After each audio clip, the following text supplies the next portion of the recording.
Já? Vamos lá? Boa tarde a todas e todos. Eu estava aqui comentando com a Luciana como mudou o perfil, né, da sala. A gente tinha uma sala preponderantemente masculina, eu tive o prazer de acompanhar a mesa anterior. É um tema que nós, delegados de polícia, já vou me apresentar aqui também, gostamos muito, né, ainda mais diante do cenário nacional atual, né? Mas era uma sala preponderantemente masculina e lotada, né, Luciana? E aí a gente muda, assim, parcialmente aí de tema, né? Um tema um pouco diferenciado, a gente vai falar de violência sexual contra criança e adolescente. O perfil muda, enfim, os interesses mudam, mas como eu estava comentando com a Luciana, é um tema de extrema importância e que deveria estar no debate central hoje, né? Então, meu nome é Soraya, eu sou delegada de polícia aqui de São Paulo, sou também professora da CADEPOL, né? Tenho colegas aqui professores também da CADEPOL, leciono gênero lá também, então a gente sempre tem um viés de gênero. Eu trabalhei por 3 anos na Delegacia de Defesa da Mulher, estava comentando aqui com a Luciana, né? Que também foi colega delegada de DDM, e aí eu tinha um trabalho muito grande com a Mari, porque lá na primeira DDM onde eu trabalhava é a área do Pérola Byton, que atende Pérola Byton. Então, a gente atendia em inúmeros casos, dezenas, centenas de estupro e de estupro de vulnerável. Até porque muitas pessoas que se socorriam do Pérola Byton, às vezes não tinham registrado o boletim de ocorrência, e como a primeira DDM é a delegacia mais próxima, o projeto Bem Me Quer levava, né, as mulheres, as crianças, os adolescentes lá para a primeira DDM, então eu tinha muito contato com estupro, com casos de estupro de vulnerável, né? Hoje, atualmente, eu estou na Delegacia Geral de Polícia Adjunta, né, e trabalho com grupos vulneráveis. Então, um dos grupos vulneráveis que eu trabalho hoje é criança e adolescente, além de LGBTQIA+, racismo, pessoa com deficiência, idoso. E aí eu gostaria de agradecer imensamente o Fórum Brasileiro de Segurança Pública e a Samira pelo convite para estar aqui. Estou muito grata. O Renato estava falando que 15 dias atrás eu estava aqui, né, no simpósio, falando um pouquinho do nosso projeto de feminicídio da CADEPOL, hoje para a violência de gênero. Eu acho muito importante a gente trazer a pauta aos nossos grupos vulneráveis, né, as pessoas em situação de vulnerabilidade. Estava falando aqui com a professora Fernanda, da CADEPOL, o quanto é importante essas boas práticas, e que boas práticas a gente não constrói sozinha, a gente constrói em conjunto. Eu estou com uma mesa aqui maravilhosa, vou começar apresentando essa mesa e depois fazer uma fala aqui inicial. Luciana Temer, advogada, diretora-presidente do Instituto Liberta, professora de Direito Constitucional da PUC, foi delegada de polícia, nossa colega, por 5 anos, me contou hoje. Secretária da Juventude, Esporte e Lazer do Estado de São Paulo, também foi secretária de Assistência e Desenvolvimento Social da cidade de São Paulo. Márcia Bonifácio, tive o prazer de conhecê-la hoje, formada em matemática, especialista em educação especial inclusiva, com ênfase em altas habilidades e superdotação, especialista em neuropsicopedagogia e distúrbios da aprendizagem, professora efetiva da Rede Municipal de Ensino de São Paulo, atualmente responde pela coordenação dos núcleos de apoio e acompanhamento para aprendizagens na APAS. Estou curiosíssima para saber um pouquinho mais desses na APAS, e da Secretaria Municipal de Educação de São Paulo.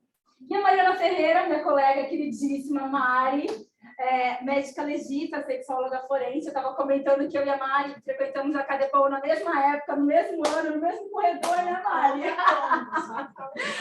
Não conta o ano, né? Não conta. Minha vizinha, frequentamos a mesma padaria de bairro, né? A Mari trabalhou por 10 anos no atendimento às vítimas de estupro na cidade de São Paulo, o programa Bem Me Quer. Também é professora da CADEPOL, nossos caminhos, felizmente, se cruzaram ali na CADEPOL. É assistente hoje da diretoria técnica do IML do Estado de São Paulo, mestranda em violência sexual pela Faculdade de Saúde Pública da USP, especialista em medicina legal, bioética e sexualidade humana pela Faculdade de Medicina da USP, e fundadora do Instituto Pró Dignidade Sexual, PRODIGS, que a gente tem muito orgulho aí de acompanhar essa trajetória profissional. E aí, a gente gostaria de fazer uma fala inicial aqui, antes da gente iniciar nossos debates, de trazer um pouco desse cenário nacional da violência contra crianças e adolescentes no país. Essa violência está presente em todas as esferas. A Lei 13.431, de 2017, elenca as formas de violência contra crianças e adolescentes, como sendo violência física, psicológica, sexual, institucional e patrimonial. Quando olhamos de forma mais detida para os dados extraídos dos boletins de ocorrência, verificamos que a enorme maioria dos casos de violência noticiados são de violência sexual. E aqui estamos falando, em regra, do crime de estupro de vulnerável.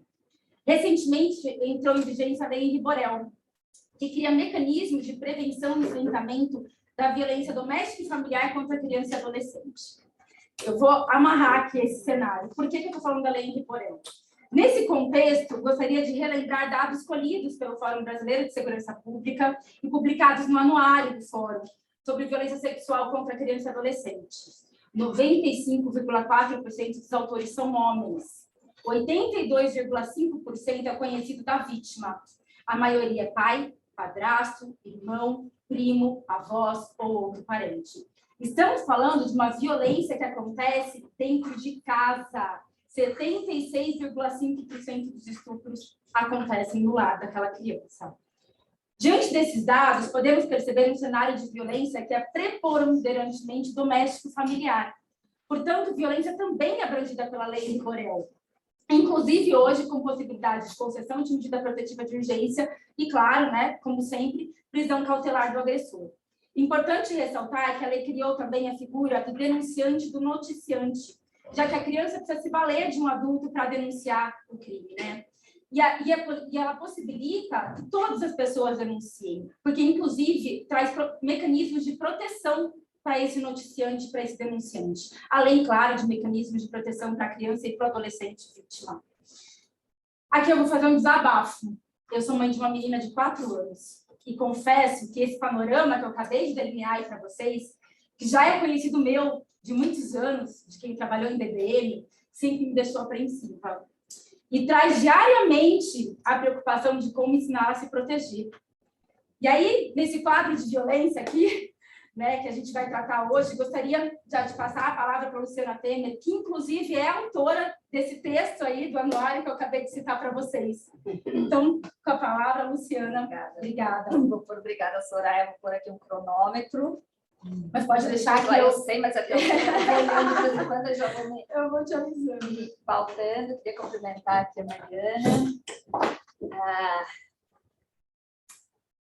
Gente, eu tô quase com Alzheimer, Márcia, que vocês vão ver, a minha parceira antiga, eu acho que é Alzheimer.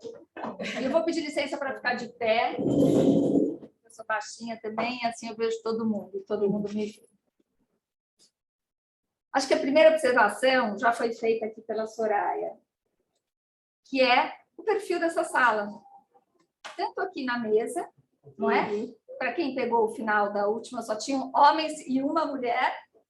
E aqui nós temos só mulheres e praticamente só mulheres na audiência. O que eu acho absolutamente compreensível, por estágio em que nós estamos, de conhecimento e compreensão do que é a violência sexual contra crianças e adolescentes. Porque eu tenho que dizer para vocês que há 5 anos atrás eu não estaria nesta sala. Né? Eu não estaria nessa sala. E eu sempre fui engajada na questão da violência contra a mulher, Soraya. Muito engajada. Tanto é que eu me tornei delegada de polícia com 22 anos, saindo da faculdade, 35 anos atrás. Né? A minha dissertação de mestrado foi proteção constitucional da mulher, onde eu defendia a prática, na verdade, uma legislação específica de violência contra a mulher, que é a Lei Maria da Penha de 2006, ontem, né? Então, naquela época não tinha a Lei Maria da Penha, você tinha poucos países com legislação específica. Então, a gente está falando de uma realidade, eu gosto de fazer esse paralelo, né? Há 35 anos, quando eu fui delegada de polícia, você tinha uma realidade onde não havia Lei Maria da Penha, onde não havia crime de feminicídio, onde não havia várias, não só a legislação penal, mas políticas públicas de empoderamento e fortalecimento da mulher. E quando você fala de questão de gênero, de violência de gênero, você tem que falar de cota para mulheres candidatas, não é? Você tem que falar de políticas públicas como a Casa da Mulher Brasileira. Então, enfim, é uma lógica que foi construída a partir da sociedade civil organizada, que foi empurrando esta pauta para a sociedade. porque era um não problema. Eu costumo dizer para as minhas colegas aqui delegadas que em 5 anos de DDM eu nunca fiz a ocorrência de violência de uma mulher rica. Nunca tinha feito. Porque a questão da mulher, agora você faz. Mas acontece que daqui a 5 anos você não fazia, porque violência contra a mulher era uma questão da mulher periférica. Não é? A mulher rica podia passar o que passasse, mas ali, né, vamos preservar a família. Hoje, você tem uma explicitação muito maior dessa violência com o apoio da sociedade a essa violência. Faço esse paralelo para dizer o seguinte: o Instituto Liberta, que nós criamos há 5 anos, agora a gente vai fechar o 6º ano esse ano, é um instituto de enfrentamento à violência sexual contra crianças e adolescentes. Na verdade, nós nascemos como enfrentamento à exploração sexual de crianças e adolescentes no Brasil, porque a gente entendia que essa era a questão mais invisibilizada. Não é? E, de fato, é tão invisibilizada que, quando a gente olha os dados aqui do último anuário brasileiro, a gente tem 733 ocorrências de exploração sexual de meninas no Brasil. 733. A Polícia Rodoviária Federal e a Charco do Brasil mapearam mais de 3.600 pontos de exploração sexual só nas rodovias federais. Alguma coisa aqui não está certa. Não é? Aqui não está certo. Então, a gente começou no enfrentamento da exploração sexual para dar visibilidade, mas a gente entendeu ao longo do tempo, e eu fui estudando, eu vou dizer por que eu vim parar nesse tema, que não era meu e que eu não estaria nessa sala. Porque me pagaram bem, eu saía da assistência social, eu queria continuar ligada às questões sociais, eu sou advogada, eu ia voltar para o escritório, ou eu ia aceitar um desafio de montar um instituto. Eu nunca tinha sido terceiro setor, eu falei, vamos lá, né? E fui criar o Liberta.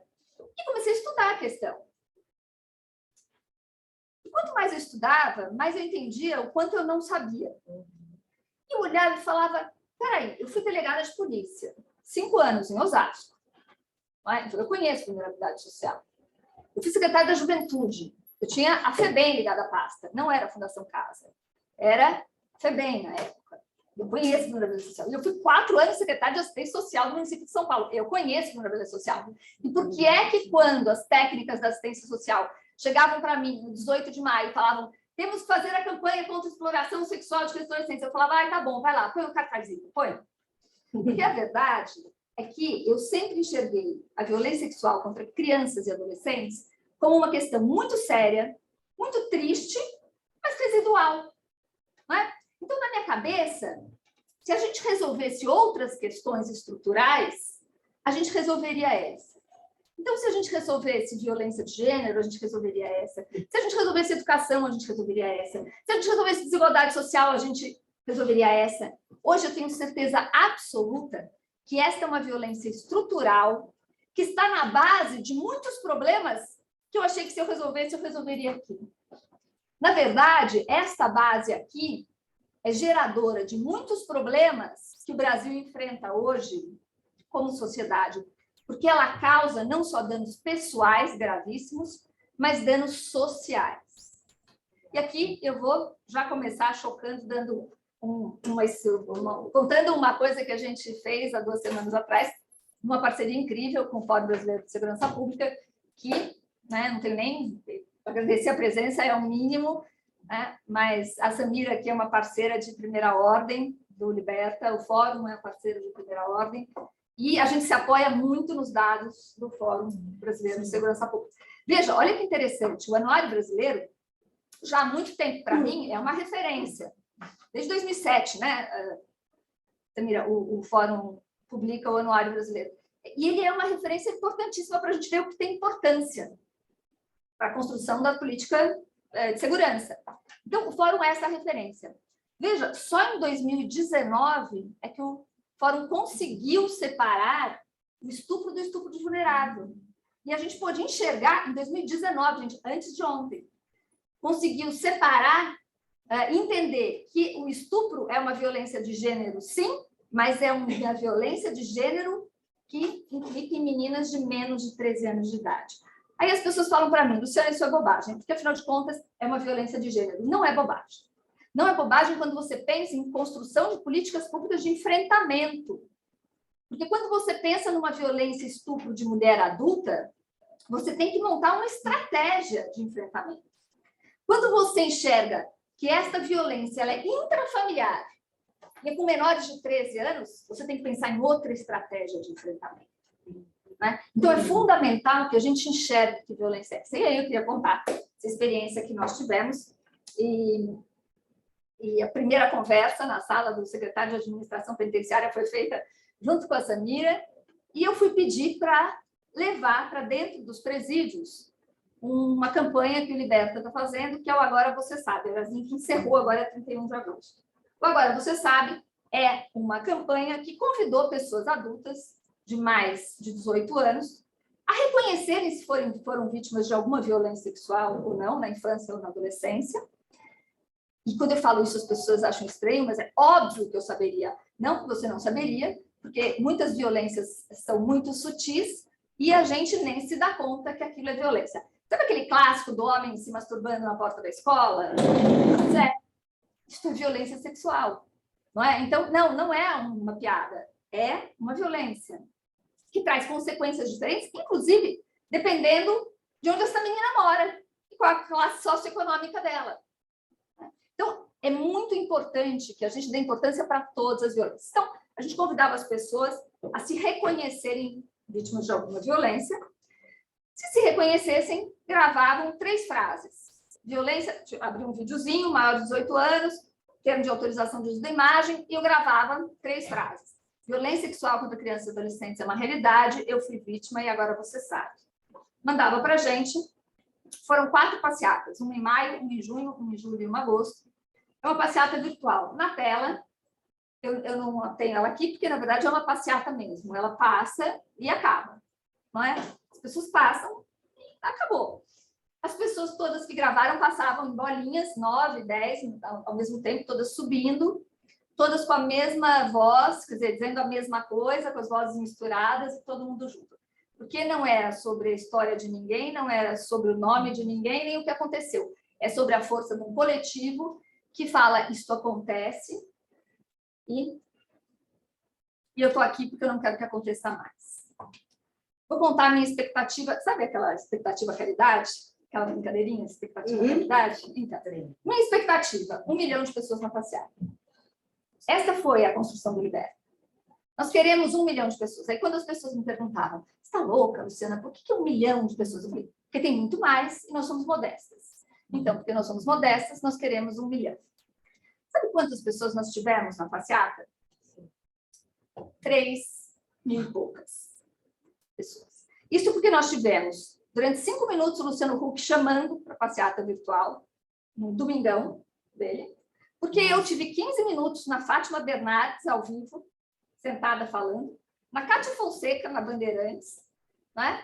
Porque eu tive 500 mil espaços, porque a Ivete Sangalo repostou, e eu nem conheço a Ivete Sangalo, e ela repostou porque ela quis, né? Porque várias pessoas, o Marcos Mion chamou nas redes sociais, ou seja, a gente teve uma visibilidade gigante, porque eu tive 3 mil pessoas. Por causa do silêncio e do constrangimento que gera em torno dessa violência, da violência sexual em geral.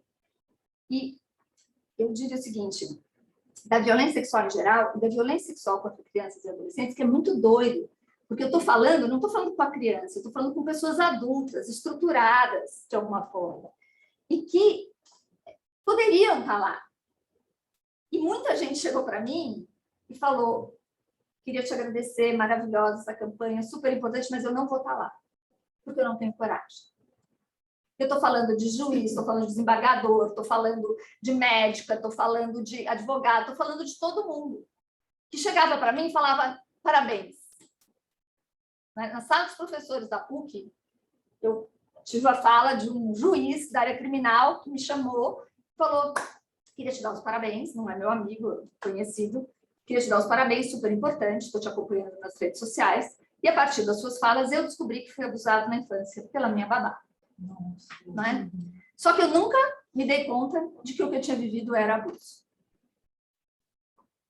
E, ao contrário, eu sempre achei que todos os problemas que eu tive posteriormente tinham outros fatores, hoje eu olho e consigo enxergar. Então, eu queria te dar os parabéns, eu pude conversar com os meus filhos sobre isso, mas eu não estarei na sua passeata.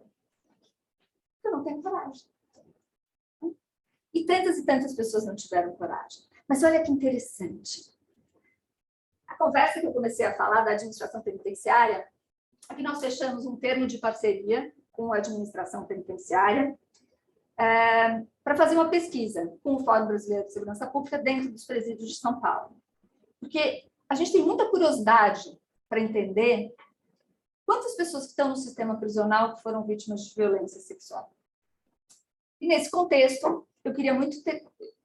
a gente foi para fazer essa conversa porque eu queria levar, agora você sabe, para dentro dos presídios. Afinal de contas, é um site, quando a gente foi montar o site, tem uma preocupação muito grande com a acessibilidade, que todos pudessem participar, pessoas surdas, pessoas mudas. Tinha muita gente falando em Libras, na passeata, enfim, todo mundo. E eu olhei aquilo e falei, cara, mas a gente vai excluir uma população inteira, que é a população do sistema prisional, que não vai poder participar desse movimento cidadão. E a gente conseguiu entrar em 3 presídios em São Paulo. Eu fui dar palestra e convidar para Agora Você Sabe. A minha expectativa era 0, tá? Eu fui crente que as pessoas iam educadamente ouvir, como sempre, são super educados, e eu achei que a administração penitenciária ia sugerir só presídios femininos. Para nossa surpresa, foram 2 masculinos e um feminino, e um dos masculinos foi só de pessoas presas por violência sexual, homens presos por violência sexual. E eu fui falar para 50 homens presos por violência sexual. Uma dor do estômago. Ela vai que eu vou começar essa conversa, né?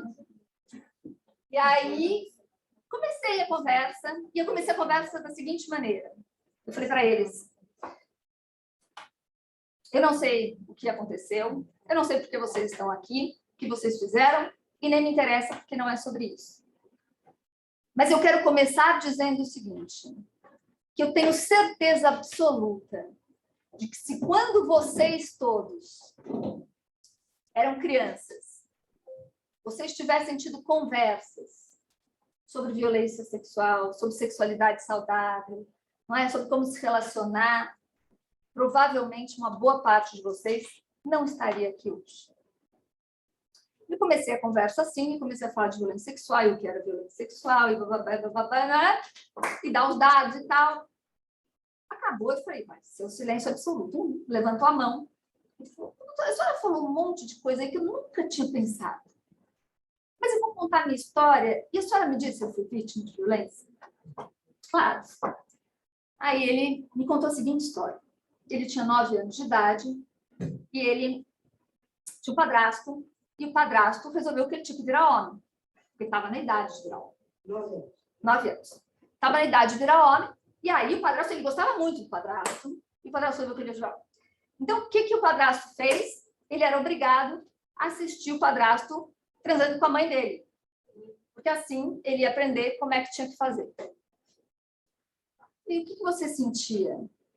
Eu senti uma raiva, queria matar meu padrasto, queria matar minha mãe, queria matar todo mundo. Mas eu pensava, ele está me ensinando, ele está certo. Eu falei, olha, você foi vítima de uma enorme violência sexual, não é? Ainda que não tenha tocado em você, isso é violência. E aí ele falou, eu quero gravar para passear.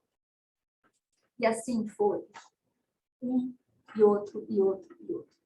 De 50 abusadores, eu tenho 21 na última passeata, que gravaram espontaneamente, cada um com a sua história. Eu vou contar só a última história, que foi de um moço. Quando acabou, ele chegou para mim e falou, posso falar com a senhora no privado um pouquinho? Eu falei, pode, claro. É que eu não quis contar a minha voz, porque muito é de homem, sabe? Violência de homem, aí pega mal aqui e tal, vão achar que eu sou envolvido, eu não sou envolvido inclusive na gíria que eram os homossexuais, eu tinha ala desenvolvidos, eu não sou envolvido, então, me conta. Quando eu tinha 6 anos, eu comecei a ser abusada pelo meu tio. Mas eu gostava muito do meu tio, eu tenho que dizer para a senhora que eu gostava da brincadeira. Era uma brincadeira minha com o meu tio, e eu gostava da brincadeira. Mas aí o meu tio começou a trazer os amigos dele para brincar comigo. E aí Eu não gostava mais. Mas aí eu não sabia o que fazer. Eu não tinha mais o que fazer. E aí comecei a ficar o cara estranho da família, o cara mal-humorado da família, o cara não sei o que, mas eu estudei, sabe? Eu sou técnico de enfermagem, adoro, meu sonho é ser enfermeiro, estava juntando dinheiro para ser enfermeiro. Trabalhava como técnico de enfermagem. Eu falei, por que você está aqui? Porque minha família me acusou de abusar da minha sobrinha. Eu falei, você abusou da sua sobrinha? Abusei, doutora. Agora eu vou dizer uma coisa para a senhora. Todo dia eu acordo pensando, por que eu fiz isso? Mas por que eu fiz isso? Por que eu fiz isso? E talvez você não saiba, mas acho que eu tenho um palpite. Né? Então, gente, não é sobre criança só, não é sobre menina só. É sobre toda uma sociedade adoecida pela péssima relação com a sexualidade. Então, o que o Liberta advoga e o que a gente vai advogar com os candidatos a presidente, presidenta desse país, depois no Congresso Nacional, não são penas mais altas, porque eu estou cansada de falar sobre violência sexual e escutar das pessoas que têm que ter pena mais alta. A gente fez uma pesquisa, a gente encomendou uma pesquisa para o Datafolha, que saiu publicada 2 domingos atrás, foi chamada de capa, manchete da Folha. E a encomenda que eu fiz para o Datafolha, as questões que eu fiz foram as seguintes, né, para entender qual era o tamanho dessa violência e sobre o silêncio, até para poder justificar, para quem investiu no Agora Você Sabe, a gente tem investimento até do Google. Por que eu tenho 3.000 pessoas e não 1 milhão? A pesquisa do Datafolha pegou um universo de quase 3.000 pessoas adultas de várias classes sociais. Esse é outro, né, estereótipo que tem que romper. Não são só pessoas da comunidade que são vítimas de violência sexual. O resultado do Datafolha foi o seguinte: 32% das pessoas entrevistadas foram vítimas de alguma violência sexual até os 18 anos. O que dá 1/3 da população brasileira. Se você fizer uma projeção de conta de padaria, são 68 milhões de pessoas. Portanto, 1 milhão é bem modesto. Mas eu entendo por que não tinha 1 milhão. Do universo de pessoas que a Datafolha entrevistou, e quero dizer que essa entrevista foi feita com muito cuidado, porque, obviamente, as pessoas não falam sobre isso. Então, era entregue um tablet, a pessoa respondia anonimamente, só dizendo a idade, gênero, tal, para depois fazer um mapeamento, né? Mas a pessoa respondia sozinha ali. Deste universo, 11% denunciaram. 11% denunciaram. Mas sabe o que me assusta mais do que 11% denunciarem? 26% tiveram a coragem de contar para alguém, uma amiga, um irmão, uma mãe. Passaram pela violência e não contaram. Então, é desse silêncio que a gente está falando.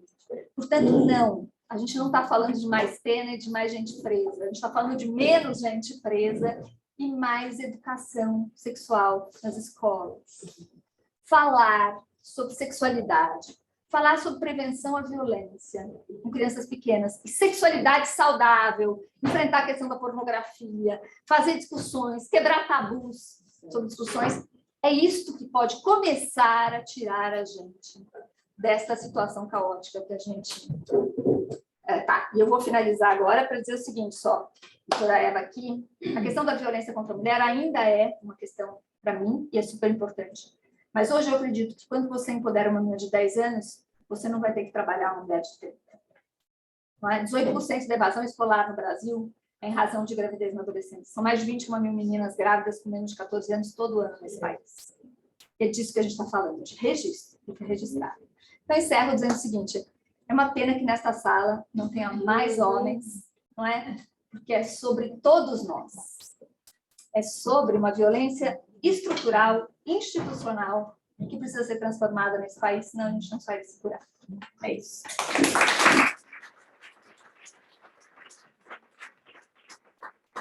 Agradecer imensamente, Luciana, e eu acho que você tocou num dos pontos que, para mim, é assim... Era inclusive, uma das perguntas aqui no final é a subnotificação. Como a gente melhorar essa subnotificação, de que forma a gente consegue levar mais conhecimento, né, através, de repente, da Secretaria de Educação. Vamos falar um pouquinho sobre isso. E aí, então, no final, até gostaria de que a gente explorasse um pouquinho isso mais, né? Porque eu acho que é isso. essa fala sua final é o que me toca quando eu falei da minha filha de 4 anos, né? Como empoderá-la, como fazê-la entender o que é essa violência sexual, como que ela não aumente essa estatística, né? E é de todos nós, não é só sobre ela, é sobre toda a sociedade. Eu vou pedir a desligar, né? Eu já pedi licença para mudar a luz branca. Eu sou baixinha, eu fiquei bem na luz branca aqui. Vou passar a palavra, então, para a Márcia. Vamos ouvir, então, um pouquinho dessa parte mais de educação, de como a gente consegue, de repente, trabalhar isso. Obrigada, Márcia. Obrigada por estar aqui hoje conosco. Eu acho que começo a minha fala agradecendo a Luciana, né? E preciso explicar por quê. A Luciana tem sido uma grande parceira do trabalho que nós realizamos na Secretaria Municipal de Educação. Eu coordeno na Secretaria um núcleo de apoio e acompanhamento para a aprendizagem, e quero contar para vocês um pouquinho o que é o NAAPA. O NAAPA é uma política pública de educação, e que tem como objetivo enfrentar as diferentes vulnerabilidades que impedem que esta criança acesse, permaneça, aprenda e se desenvolva dentro da escola. Esse núcleo é formado hoje por professores da rede, todos nós que trabalhamos no NAAPA somos professores da rede, professores com diferentes formações. Uma parte da minha equipe está aqui, a equipe que trabalha na secretaria, Elisandra, Rose, Marileide, e somos formadas em psicologia, em psicopedagogia, e o nosso trabalho é ajudar a escola a olhar de uma maneira mais sensível, mais qualificada, para esse conjunto de situações que fazem com que a criança ou não acesse, mas, sobretudo, que a criança não permaneça dentro do espaço da escola. E aí, dentro dessas inúmeras vulnerabilidades, eu não preciso dizer que a violência se configura como um fator extremamente importante, mas muito pouco reconhecido. Não é? A Luciana traz essa dimensão dos desafios da notificação e do reconhecimento da violência como violência. E grande parte do trabalho que nós realizamos no NAAPA é um trabalho voltado para dar visibilidade para esse tema, que é um tema tão indigesto. Se ele é indigesto, para vocês que trabalham nos diferentes serviços, que estão lá atendendo nas delegacias, que estão trabalhando no serviço de segurança pública, imagine o que é falar de violência quando a gente pensa nos nossos bebês, quando nós pensamos nas nossas crianças pequenas, quando nós pensamos nas nossas adolescentes. É um tema bastante indigesto para nós educadores. E aí, o nosso encontro com o Liberta, ele se deu num momento muito difícil para a gente. O NAAPA acompanhava um grupo de 300 crianças lá em 2019. Eram 300 crianças que nós tínhamos identificado em situação de violência. E aí, quando nós recebemos a notícia de que a escola ia fechar, lá no NAAPA a gente ficou desesperado, a gente ficou pensando, o que nós vamos fazer agora? Porque o nosso lugar, né, de contato, o nosso lugar de cuidado e de intervenção para essa criança é o espaço da escola, que é um espaço potente, que é um espaço fundamental para a preservação da vida, é um espaço fundamental para a visibilidade da violência. E aí a gente não sabia o que fazer. E um dia, numa reunião da Coalizão Brasileira de Enfrentamento à Violência, eu, desesperada, né, disse, olha, a gente precisa de ajuda, nós precisamos criar alguma ferramenta, nós precisamos de algum mecanismo que nos possibilite continuar conversando com as nossas crianças. E aí, prontamente, a Cristina entrou em contato e falou, olha, Márcia, você tem um problema e a gente tem um desejo de te ajudar a resolver esse problema. E aí o Liberta entrou com a gente numa empreitada muito especial, que foi de nós criamos um site com uma linguagem voltada para a criança e para o adolescente, com inteligência artificial, que permitia que esta nossa criança pudesse conversar com a gente, não é? E o bacana é que a gente começou pensando nas 300 crianças, mas foi desenvolvida uma ferramenta que permitia que qualquer criança que qualquer adolescente pudesse conversar com a gente. E aí, eu acho que um pouco a Luciana fala da expectativa e da realidade. No primeiro momento, nós achamos que as crianças iriam se vincular muito. Nossa, somos psicólogos, psicopedagogos, super acostumados a conversar com as crianças. E aí o site me trouxe uma primeira aprendizagem importantíssima para a gente, que é o lugar do professor. Pode parecer estranho, professora, dizer isso para vocês, mas a gente até então, a gente não tinha dimensão do tamanho do lugar que o professor ocupa na vida de uma criança. E aí, as crianças falavam com a gente no site, mas elas pediam para falar com o professor. E aí elas iam mandando os recadinhos, iam fazendo os seus pedidos, mas pede o professor para me ligar, né? Manda uma foto minha para o professor, né? Você pode pedir o professor para ler essa mensagem. E aí, naquela jornada com o site, a gente foi descobrindo que a escola era muito mais importante do que a gente imaginava. E que não só a escola, mas essa figura do professor, essa pessoa em quem a criança confia, em quem a criança se reconhece, essa pessoa que é capaz de olhar para uma criança e perceber mudanças no seu humor, e perceber mudanças no seu comportamento. E aí, o site, ele reafirmou um lugar de extrema importância da escola e do professor na vida da criança. Tem uma segunda coisa que essa iniciativa junto com o Liberta nos trouxe, que foi a fé nos efeitos duradouros de uma ação. Então, quando a Luciana fala das 3.500 pessoas, eu preciso te dizer que até hoje a gente colhe frutos do trabalho que a gente realizou no site, não é? Que nós não tivemos milhões de denúncias no site, mas ele abriu as portas, não é? O site nos deu legitimidade para falar sobre violência sexual. Não é? O site nos ajudou a defender essa pauta junto com o nosso secretário. O site abriu portas para a gente defender a necessidade de ter investimento, porque não se faz esse trabalho sem investimento, sem política pública. O site trouxe uma visibilidade do trabalho do NAAPA, que a gente até então nunca tinha imaginado que a gente poderia ter. Então, uma outra aprendizagem muito importante que essa experiência, que essa parceria nos trouxe, foi a fé no quanto uma ação, ela pode não ter um resultado imediato, do jeito que a gente espera, mas ela traz resultados que atravessam o tempo e que vão abrindo portas para outras iniciativas.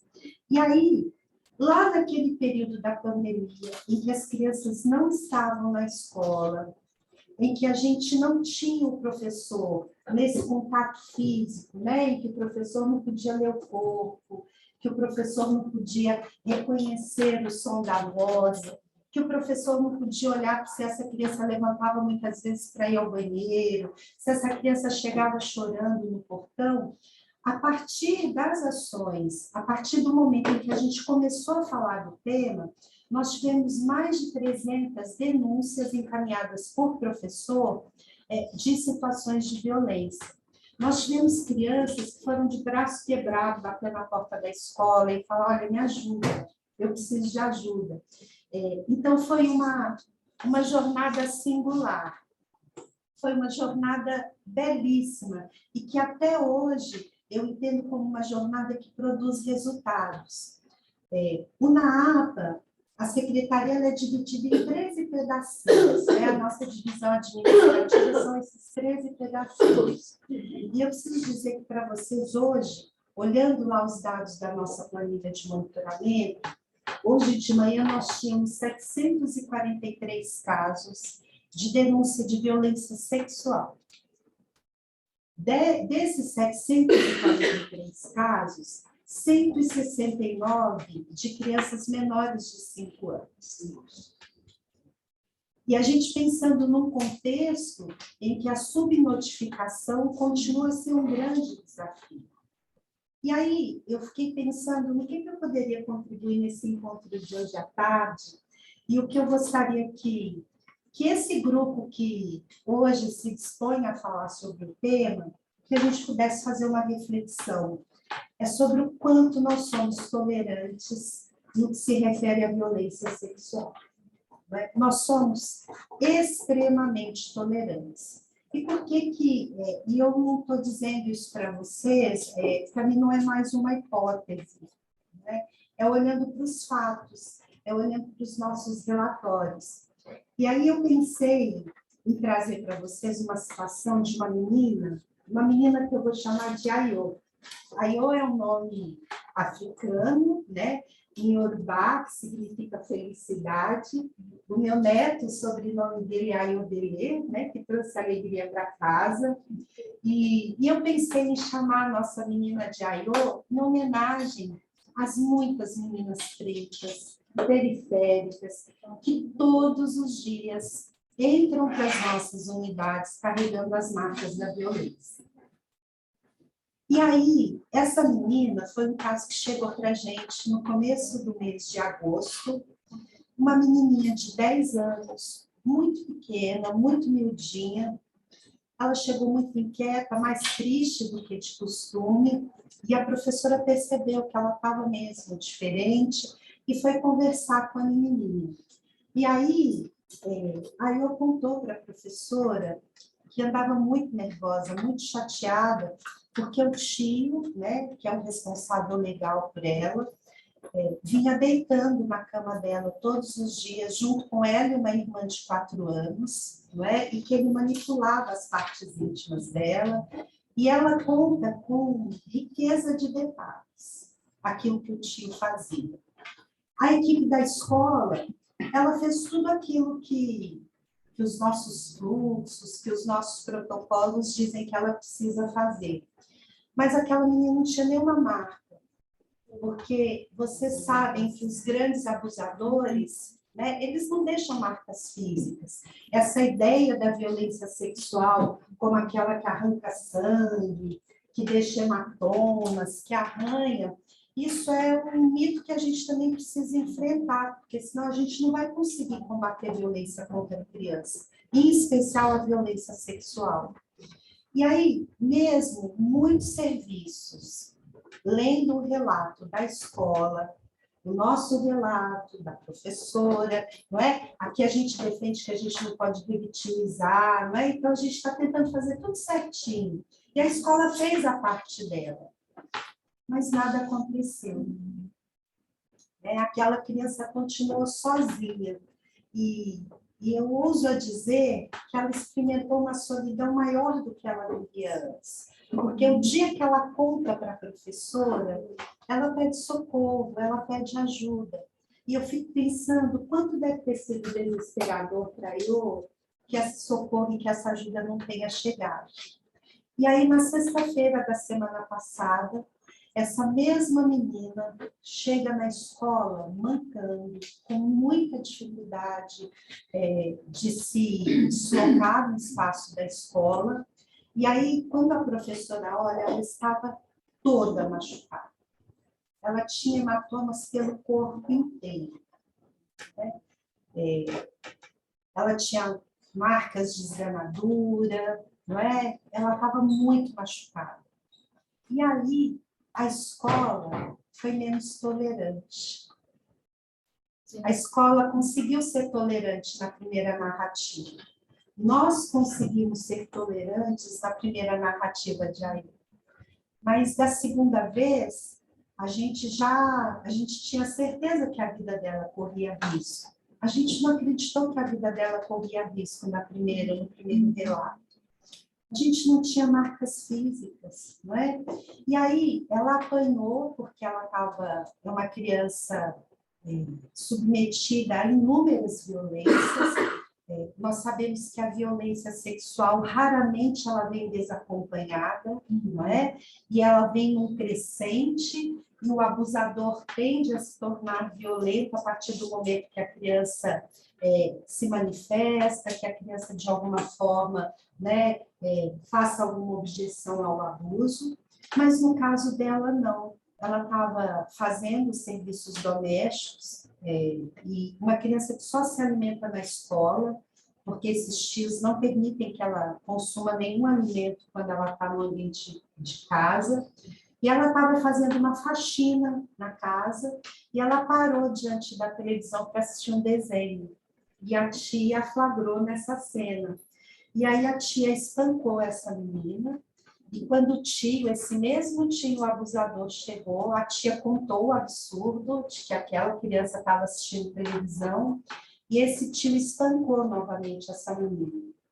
E o que nos deixou mais chocados é que o desespero dela, quando ela percebeu a mobilização de que o cuidado seria ofertado para ela, o desespero era em relação à irmãzinha. E ela dizia, mas eu não posso deixá-la sozinha, né? Vocês não podem me levar, eu preciso voltar para casa, porque se eu não estiver por lá, ela será a próxima, né? Eu preciso voltar para casa. E aí, naquele dia, o delegado acolheu o boletim de ocorrência. Nós temos muita dificuldade em algumas delegacias, os delegados não aceitam fazer o boletim de ocorrência. Naquele dia, o Conselho Tutelar atuou, naquele dia, a Guarda Municipal aceitou apoiar a escola no deslocamento da menina, naquele dia. E eu fico pensando se ela precisava ter vivido isso, não é? Porque quando a gente adota essa medida, quando o nosso procedimento é esse, a gente hierarquiza a violência. E a gente diz que a violência sexual ela é menos importante do que outras formas de violência. Nós não validamos aquilo que a vítima traz, nós não validamos aquilo que a escola revela, não é? E nós continuamos a transmitir uma mensagem para a sociedade de que a tolerância sexual contra crianças e adolescentes é algo absolutamente tolerável, desde que ela não deixe marcas físicas. Então, o meu convite hoje assim como a Luciana nos ajudou lá atrás, não é? Para que a gente aqui também encontre espaço para dizer que a gente precisa ser intolerante, não é? Nós não podemos tolerar nenhuma forma de violência sexual praticada contra as nossas crianças, mesmo que essa violência não deixe marcas físicas, porque nós sabemos que o que a Iô viveu vai deixar marcas no seu desenvolvimento subjetivo que irão acompanhá-la para o resto da vida dela. Né? E que o tempo de solidão a qual nós expusemos esta menina também será um tempo determinante para esse processo de desenvolvimento. Então, hoje, o meu pedido é que a gente seja menos tolerante, né? Que a gente reconheça que nós não podemos ser tolerantes contra essa forma de violência.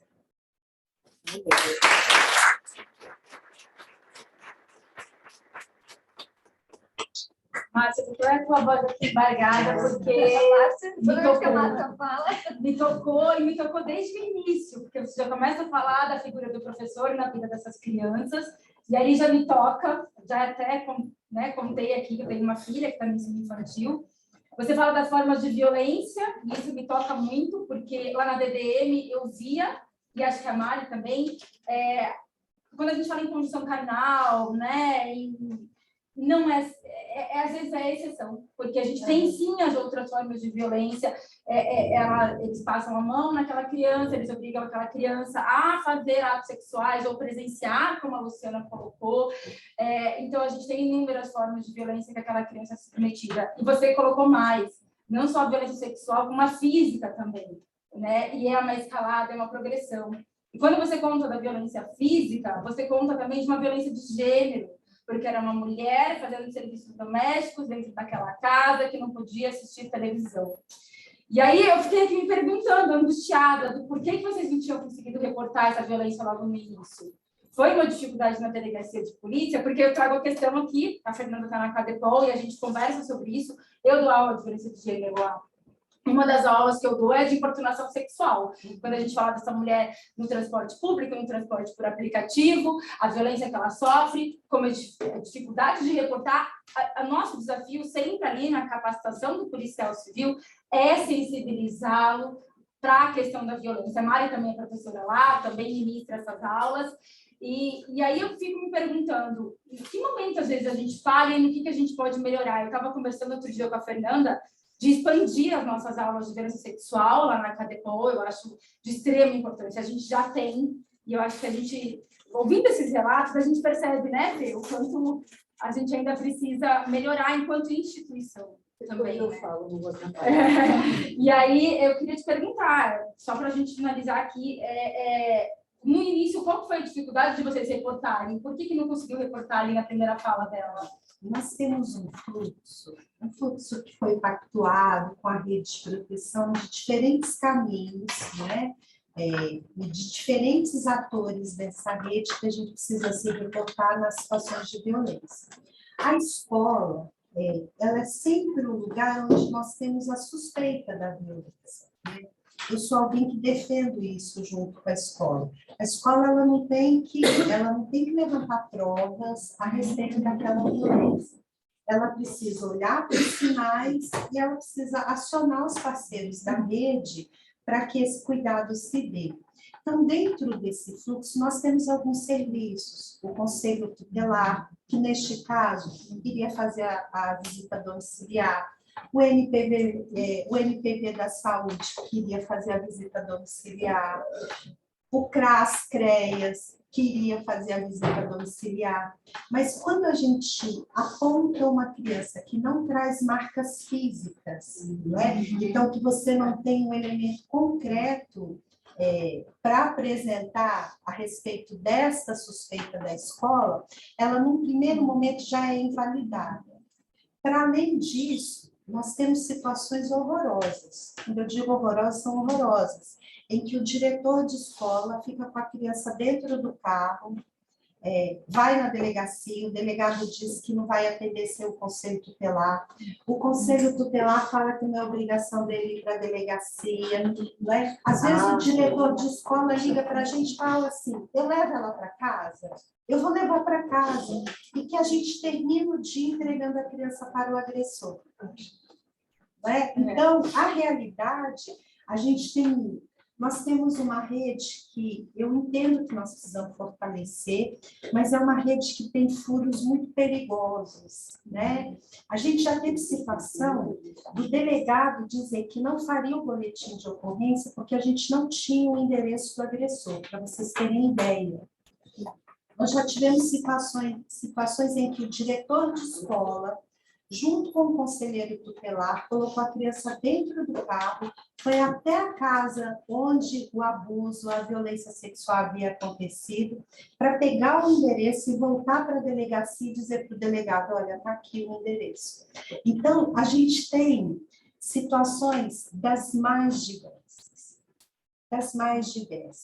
Em vias de regra, a grande dificuldade é que o Conselho Tutelar não reconhece que ele tem a obrigação de fazer o boletim de ocorrência.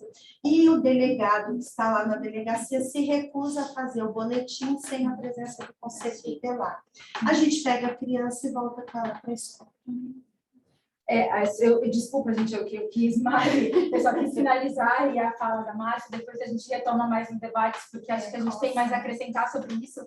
A gente tem outros colegas delegados aqui, eu gostaria depois de colocar uma pimenta, uns ingredientes aí nessa discussão, que eu acho que ela é muito importante, muito importante.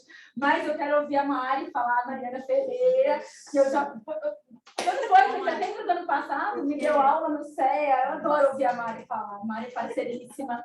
Então, Mari com a palavra, e depois a gente reúne tudo isso no final, para a gente comentar mais. Só gostaria tanto que essa sala tivesse lotada, ouvindo vocês falarem. Como eu queria, de homens da sociedade, que a gente conseguisse levar mais essa discussão. Mari, com a palavra. Olha, não sei mais o que eu vou falar agora. Posso embora? Não. Você fica que você tem muita coisa para falar. Eu quero agradecer, né, o convite, né, da Samira, que é essa, eu falo que a Samira, né, é unanimidade, né? Quem não fala bem da Samira, inclusive. Agradecer o convite, dizer que eu me sinto lisonjeada de estar aqui com vocês hoje. A Luciana, né, é uma referência para quem trabalha com violência sexual, então estou com as donas dos dados, né, donas de todas as estatísticas e números, então não é sobre isso que eu vou falar com vocês, tá? Eu, como médica legista, qual é o meu papel aqui com vocês falando de violência sexual contra crianças e adolescentes? Eu vou ficar de pé porque eu não consigo falar. Eu também não. Eu sempre levanto, eu também. Vai. Gente, eu não consigo.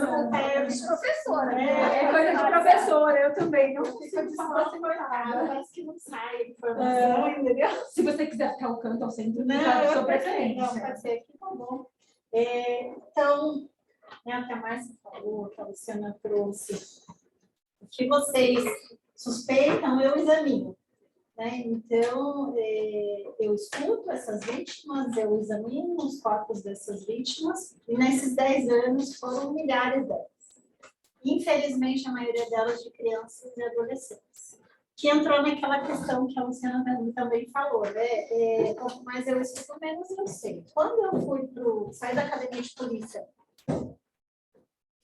me formei em Marília, na Universidade de Marília, fiz residência médica e medicina legal e perícia médica aqui na USP. Fiz academia de polícia, mas eu só descobri o que era violência sexual quando eu entrei no BNCare. E aí foi o choque de realidade. A ponto de eu, às vezes, num plantão de 12 horas, 24 horas, eu atendia, sei lá, 20, 30 vítimas, a maioria de crianças e adolescentes. Eu falei, meu Deus, o que é isso? Não está batendo, sabe? Eu falei, gente, os números não batem, o que eu estou vivenciando não bate. Né? Tem a Bia aqui do Serviço Social ao Pérola Baito, uma super parceira. Então, eu falei, gente, tem alguma coisa errada, então vou buscar informação. Aí eu fui fazer uma pós em sexualidade humana. Falei, gente, eu vou aprender agora o que é violência sexual. Infelizmente, não. Acabei não aprendendo, então, a meu TCC foi sobre pedofilia. Fazer uma pesquisa de a etiologia, a causa da pedofilia, porque o que me incomodava era tentar entender por que aquelas crianças estavam comigo e o que motivava aqueles indivíduos, na maioria homens, a terem atração sexual por crianças, a utilizarem aqueles corpinhos que não são sexuais, porque são corpos infantis, eles não têm conotação sexual. Para vocês terem ideia, a vítima mais novinha que eu examinei tinha 7 dias de vida. Era um recém-nascido. E eu falei, meu Deus, que coisa é essa? Porque, assim, o que eu tinha aprendido na faculdade foi insuficiente, o que eu aprendi na residência foi insuficiente. Em todos os lugares, nunca ninguém falou para mim que bebês eram estuprados. Que bebês eram explorados sexualmente, comercializados. Eu nunca tinha ouvido falar disso. E eu me formei em medicina. Teoricamente, né, gente? Eu sou mais habilitada para atender esse tipo de demanda. E aí, lá pelo 3º ano de IML, né, de BNCare, o nosso volume é gigantesco. Né, o serviço funciona 24 horas por dia, a gente não tem referência em outros estados da nossa demanda. E aí eu atendi um caso gravíssimo. Gravíssimo, foi uma criança de 3 anos de idade que aí me desmoronou mesmo. Né, foi aquele atendimento que só quem trabalha com violência, eu sou uma profissional da violência, vocês também são, só uma profissional da violência, gente, eu sou médica legista, vocês têm noção do que eu já vi? Né, eu já me propiciei, eu já vivenciei o extremo da violência, mas o que mesmo me pegou de jeito foi esse atendimento. Foi o primeiro caso grave que eu atendi, que foi de uma criança que precisou de um procedimento cirúrgico, ela precisou reconstruir o canal vaginal, a parte do reto, ela perdeu o útero, ela foi esterectomizada com 3 aninhos por causa da penetração que foi realizada com ela. Não estou aqui para chocar, estou aqui para alertar, tá? Porque eu quero dizer para vocês que o que vocês ouvem falar, que vocês vêm noticiando, nós, profissionais da minha área, a gente pega nas mãos, tá? A gente examina isso. E é muito doloroso. É muito doloroso para quem atende, é muito doloroso para quem está com a gente, é doloroso para todo mundo. Só que o que acontece? Entra nessa questão, essa é a exceção, tá? Essa é a exceção da violência sexual. Só que as pessoas esperam isso. As pessoas, elas esperam que quando vem uma denúncia de violência sexual e de abuso, que tenhamos crianças nessas condições, laceradas, por causa da desproporção, né, do pênis do agressor com a genitália da criança, que causa mesmo uma lesão, assim, gravíssima e muitas vezes fatal, né? Vocês já devem ter ouvido notícia, a criança morre no pronto-socorro, vítima de estupro. Por quê? Porque não comporta. Não é compatível. É isso que eu estou falando para vocês. Não é sexual, não é um corpo pronto e preparado para práticas sexuais. Não foi feito para isso. E após esse atendimento grave, aí eu falo, todo mundo tem o dia D da sua profissão, da sua carreira. Eu lembro que eu saí de lá passada e eu falei, eu não volto mais. Eu nunca mais quero ver isso. Nunca mais eu quero ver isso na minha vida. Porque quando você trabalha com violência nesse sentido, isso mexe muito com os nossos valores. Tá? Mexe com a tua fé, mexe na tua crença nas pessoas, com a crença na sociedade. Você fala, meu Deus, que monstruosidade é essa? Porque a gente trabalha com o extremo do que um ser humano é capaz de fazer com o outro. E aí, quando você pensa em criança, extremamente vulnerável, né, como eu falo assim, sem nenhuma conotação sexual, isso é muito dramático, vamos dizer assim. Mas muita coisa aconteceu. A Valéria Scaranzi, que estava na outra sala, também é responsável, fez parte dessa minha história para eu continuar trabalhando. Foi através dela, assim, né, que eu recebi, digamos assim, uma mensagem iluminada, que ela dizia que quem trabalha com violência, a gente sofre também. As pessoas esperam da gente, tentam tirar da gente a nossa humanidade, por fazermos o que fazemos. Nós somos pessoas. Eu tenho 2 crianças em casa, 2 meninos, que piorou muito, né, depois de eu trabalhar com violência, porque eu vi o meu pequeno ali na máquina. Né? Então, somos pessoas de carne e osso, apesar de trabalharmos com violência, nós não somos insensíveis a ela e nem imunes a ela. Nós somos pessoas como qualquer pessoa. A diferença é que a gente consegue examinar, consegue fazer, né, o nosso trabalho técnico, né, que nesse caso eu consegui finalizar esse caso, eu consegui coletar material biológico, acompanhei o procedimento cirúrgico, essa criança sobreviveu, pelo menos fisicamente ela sobreviveu, né, porque emocionalmente a gente sabe dos danos que isso causou. Veio positivo o material biológico, a gente conseguiu identificar o agressor, confronto genético, tudo que a gente tem à disposição, tá? Mas seguir em frente é sempre um desafio. E aí entra nessa questão da exceção. Não esperem lesões em vítimas de violência sexual.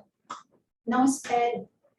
Essa é a exceção. Porque o abusador, gente, vocês têm que entender como ele trabalha. Ele sabe que ele pode machucar, ele sabe que ele pode deixar material biológico e ele não quer que isso aconteça. Então, ele vai fazer de tudo para que isso não aconteça. Eles sabem mais de vestígios do que vocês que estão aqui me ouvindo. Porque eles se preparam para isso. Eu já atendi casos que o agressor, ele realizava as práticas sexuais com preservativo, ele usava luvas de procedimento, ele dava banho nas crianças após o abuso ou só durante o banho. Então, não esperem lesões físicas e muito menos genitais e muito menos material biológico. Para vocês terem noção, dependendo da fonte de dados, mas em média, a gente tem uma positividade de exame pericial do classicão mesmo, perícia sexológica, menos de 10%. O que isso significa? Quando uma criança vai para a PNL para examinar, qual que é o objetivo? Identificar vestígio físico e biológico. Físico são as marcas pelo corpo na parte íntima, lesões de genitália, e o biológico é o material biológico do agressor. Então, a cada 10 crianças que eu examino, uma, e olhe lá, eu vou resultar meu laudo pericial dizendo assim, positivo para conjunção carnal, identifiquei vestígios, estou comprovando a violência. Mas a gente sabe, na prática pericial, que isso é mito, que foi construído, CSI, prova técnica, aquele contato que deixou vestígio. Sim, só que nós temos um prazo de coleta de material biológico, em torno de 72 horas só. E vai depender da prática sexual que foi realizada. E essa modalidade de agressor sexual, eles têm preferência por práticas sexuais não invasivas. Que são eles deixam para o final do processo as penetrações. Por quê? Porque eles querem manter a criança ou adolescente por muito tempo sob abuso, porque é o objeto sexual dele. Então, ele quer chegar em casa e ter a criança para abusar. Então, ele sabe que se ele penetrar, ele vai machucar. Se ele penetrar, alguém pode suspeitar. Ele pode ser preso, ele sabe de tudo isso, sabe melhor do que a gente até. Então, o que eles fazem? Quais são as práticas sexuais mais realizadas com elas? Sexo oral, ele faz sexo oral nela ou nele, ou faz ele fazer, né, a criança, a vítima, o adolescente, fazer nele sexo oral. Manipulação genital, né, passar a mão pela genitália. Outra muito frequente, fricção de genitália com genitália. Então, ele esfrega o pênis dele na vulva da criança, no ânus da criança, ou se for no menino, no pênis do menino. Esfrega, tá? Interação com objetos, utilizam objetos para ficar estimulando o pênis do menino, a vulva da criança. Lambidas, beijos. Essas são as preferências, tá? Depois vem a penetração anal parcial. O que é a penetração anal parcial? Ele coloca um pouquinho. Né? Só que daí a criança vai relatar lá na delegacia o quê? Ele colocou no meu bumbum, doeu. Aí o doutor delegado e a doutora delegada vai escrever assim, ó, relata coito anal. Aí vai na perícia, não tem lesão nenhuma. Como assim? Tá mentindo? Tá mentindo essa criança. Outra muito frequente, penetração vaginal parcial. Mesma coisa, ele introduz um pouquinho, causa desconforto. Gente, tem mulher adulta até hoje que não sabe que é uma penetração completa vaginal. Você acha que uma criança sabe que é uma penetração completa vaginal? Uma adolescente que não tem uma vida sexual ativa? Então, lá na delegacia, ela vai dizer, sim, que houve penetração vaginal, que não houve, ele introduz, porque, que nem eu falei para vocês, ele é muito inteligente, ele sabe até onde ele pode, ele se adapta. Então, ele introduz um pouquinho, já se excita sexualmente, ejacula, tá ótimo para ele. Porque ele sabe até onde ele pode chegar, porque ele não quer ser pego. Eu sempre costumo dizer que agressor sexual dessa modalidade, eles têm dois grandes objetivos. Manter a vítima sob abuso o máximo que ele puder, o mais tempo que ele puder, e não ser pego. Ele fica migrando entre essas duas coisas. Eu quero abusar, estou excitada, eu quero consumir sexualmente, mas eu não quero ser pego. Como é que eu posso chegar nesse equilíbrio? É assim que eles funcionam. Então, não esperem lesões. Mas, tem uma boa notícia para vocês. Tá? Nós, na perícia tradicional, sexológica, a gente não consegue identificar vestígio físico e laboratorial na maioria dos casos. Quando a gente libera o laudo, por favor, me escutem, né? Tem gente lá online, né, escutando a gente. Quando chega um laudo negativo do ML, a gente não está dizendo para vocês que não houve violência sexual. A gente está dizendo o quê? Que naquele dia, naquela hora, por causa da forma que essa criança sofreu violência sexual, por causa do tempo entre a ocorrência e a coleta de vestígios, se houve higienização ou não, não foi possível identificar vestígios. Mas se não estamos dizendo para vocês que não aconteceu nada, né? Hoje, trabalhando na Cadepol, né, eu nunca posso esquecer de dizer, né, o doutor Júlio Gebert, né, que é o querido Nosso para querido, todos né, nós, Mari? né? Ele aprovou um curso meu, em 2019, de identificação e prevenção à violência sexual de crianças e adolescentes para policiais, que são a linha de frente de violência, certo? E o que eu percebi durante esses, né, no momento que eu estava aplicando esses cursos, principalmente quando eu pegava o CEA, né, que são os delegados que já estão em atividade há alguns anos, e estão fazendo o curso para promoção de classe, que a maioria desconhecia essa informação. Nossa, o doutor está dizendo, então, se o ML está dizendo que não tem, não significa que não aconteceu? Sim. Porque muitos dos profissionais pegam esses casos e desqualificam a fala da vítima. Ela está mentindo, não aconteceu nada, o ML está dizendo que não aconteceu nada, e o ML não está dizendo nada disso. Ah, então a gente não vai investigar, que é o famoso engaveta, né? Bora engavetar? Não pode engavetar. Quando vem negativa, aí que tem que esgotar as modalidades de prova, aí que o negócio tem que avançar. Mas isso não é consenso, certo? Então, a gente tem que trabalhar muito com a linha de frente da violência, que são as delegacias de polícia, que a gente cobra, mas a gente está educando, a gente está capacitando, a gente está passando essas informações para eles sabem disso realmente? É que nem eu falei para vocês, eu me formei em medicina, eu não conhecia a violência sexual, mas todo mundo, se eu falar que eu sou médica, vai dizer, claro que ela sabe tudo de violência sexual. Não sabia nada. Então, não deduzam que as pessoas sabem também, por isso que a gente tem que investir em educação. Então, o que eu queria deixar de mensagem, não sei quanto tempo eu tenho, mas Eu demorei para começar a marcar, na Ai, verdade. eu estou aqui para me atrapalhando. Mas, ó, com certeza tem mais de 5. Então, assim, o que eu queria deixar de mensagem, não desqualifiquem a fala da vítima, porque o laudo deu negativo. Informação positiva. Nós temos a possibilidade da avaliação psíquica dessas vítimas, tá bom? Então, se a gente não tem evidência física, a gente não tem evidência laboratorial, psíquica nós teremos. Mariana, como é que você sabe disso? Eu sempre soube, eu sempre suspeitei. Falei, gente, não é possível. Por quê? Como a Márcia falou, quando a gente manda para casa essa criança que passou por todos esses processos, e ela volta para casa com o seu estuprador, ele se empodera.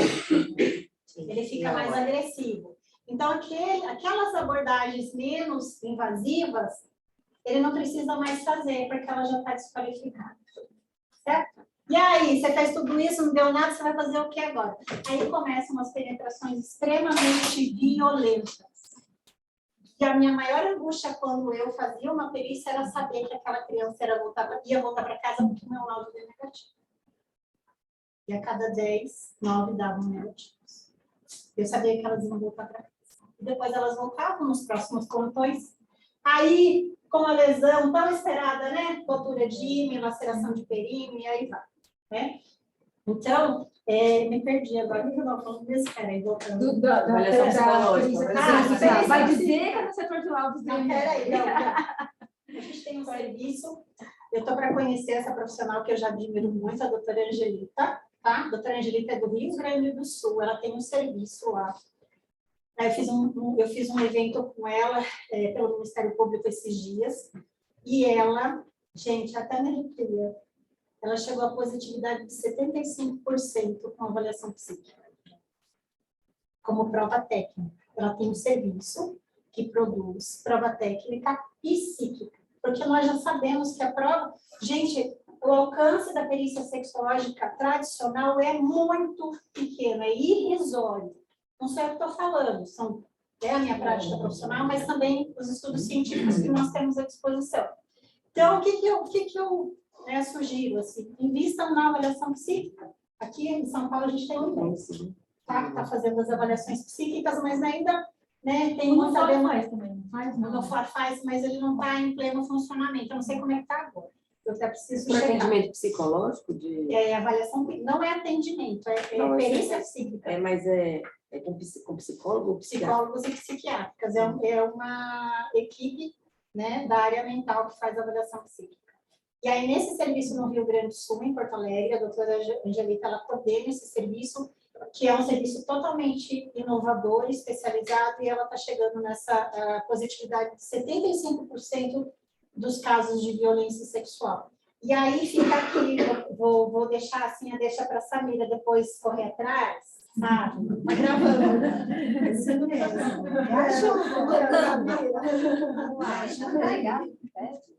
Delegados que pedem. Assim, quem que requisita a perícia?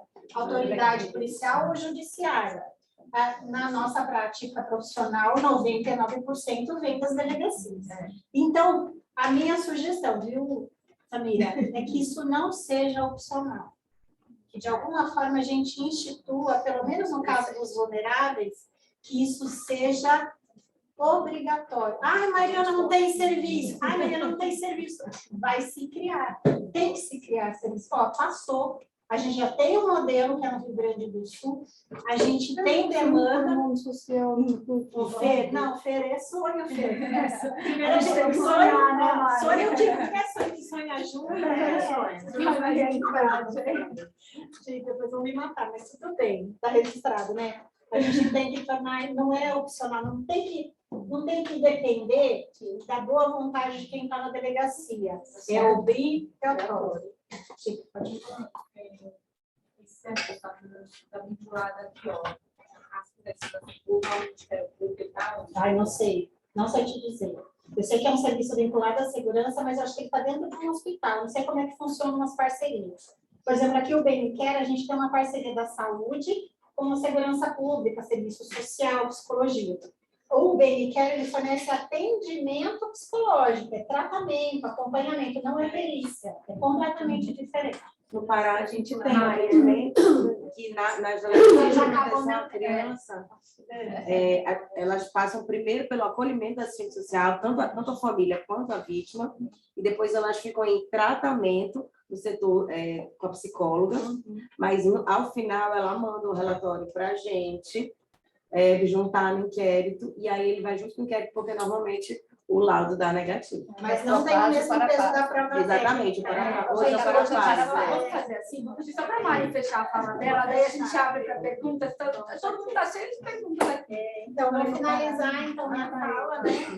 Esse era o principal recado que eu queria deixar, porque eu sinto que a fala das vítimas é totalmente desqualificada e ainda com esse mito de que a prova técnica ela é soberana. Nós temos tecnologia, mas baixo alcance. Não porque a gente não faz direito, não somos capacitados, não. Por todos esses fatores que eu falei para vocês. E quando se trata de estupro de vulnerável, o esperado é que não tenha vestígio físico e laboratorial da violência. Tá bom? Então é isso, gente. Obrigada.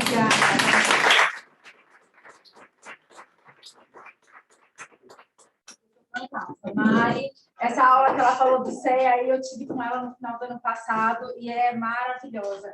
E você falou, você ficou 10 anos, né? Eu consegui ficar 3 anos e pouco na primeira DDM, eu pedi para sair, porque teve uma hora que ali a gente precisa dar um distanciamento para conseguir voltar, às vezes, a trabalhar. Eu nunca deixei de trabalhar com violência de gênero, porque eu fui para outras delegacias e todas as outras delegacias que eu ia, a Soraya faz violência doméstica, a Soraya faz estupro, a Soraya faz estupro de vulnerável. Fui trabalhar na corregedoria, a mesma coisa. Agora estou na DGPAG com o nosso querido Dr. Júlio, mesma coisa. Eu queria agradecer, eu acho que são falas muito complementares. E eu vou abrir para perguntas, mas eu queria que, de uma maneira geral, vocês tocassem na questão da subnotificação, né? Esse silêncio, como romper esse silêncio, né? Como a gente fazer, e aí eu acho que está muito ligado também a questão de ser uma violência doméstica familiar, né? Intrafamiliar, porque a própria família às vezes encoberta, não quer contar, e se não chega ao ponto do que a Mari e a Márcia falaram, da conjunção carnal, do coito anal, acabam muitas vezes não relatando. Né? E aí, junto com isso, a Márcia está aí na parte da educação, mas a Lu também trabalha com isso. Eu queria ouvir vocês todas sobre a prevenção. É pelas escolas, é um bom caminho, campanhas, como trabalhar essa prevenção? Porque eu acho que o conhecimento liberta. Né? E quando a gente leva o conhecimento, ouvi você falando desse site, a Lu tinha me contado, olha, já estou íntima, Lu, a Lu tinha me contado um pouquinho antes sobre isso, do quão fã ela é, de você dar essa voz às crianças, né, poderem fazer essa denúncia. Eu estava aqui contando que a Lei Henri Borel, né, possibilitou a gente ter o denunciante e o noticiante, porque é aquela dificuldade, a criança não pode reportar na delegacia de polícia. E aí também a questão do conselho tutelar, que a gente já sabe. Nós temos problema com o conselho tutelar, acho que vocês também têm, a gente tem que dialogar aí com esse conselho tutelar, né, como dialogar com o conselho tutelar, porque a gente tem realmente esse problema no registro do boletim de ocorrência, né? A gente tem que ter alguém ali responsável, né? E acho que a Lei Henri Borel ampliou um pouco isso para facilitar esse registro do boletim de ocorrência. Enfim, gostaria que vocês dessem uma pincelada em tudo isso. E eu acho que você falou muito bem também nossa, a gente tem que olhar para essa violência e identificá-la, a violência sexual, não só como sendo a condição carnal e coito anal. O delegado de polícia tem que identificar, e aí eu sempre falo isso quando eu dou aula de feminicídio, não é só o delegado de polícia, ele é o primeiro. A gente está falando de todos os atores do sistema de justiça criminal. E aí a gente tem que treinar todos esses atores do sistema de justiça criminal para que tenham um olhar diferenciado para esse tipo de violência. São todos eles que vão atuar. Começa pelo delegado de polícia, pelo investigador, pelo escrivão que está ali atendendo, e é todo mundo, é o promotor, é o juiz, é o desembargador em segunda instância, né, que tem que ter esse olhar diferenciado para esse tipo de violência. Só para finalizar essa avaliação psíquica que você falou, né, tem BMS que eu acho que o fora ainda faz aqui, e eu concordo. Quando a gente fala de estupro de vulnerável, eu sempre pedia o laudo, e eu geralmente pedia no fora que eu conseguia mais rápido do que no IMESC. Porque é isso, você está ali trabalhando, são psicólogos e psiquiatras que fazem esse laudo, e não vem dito ali.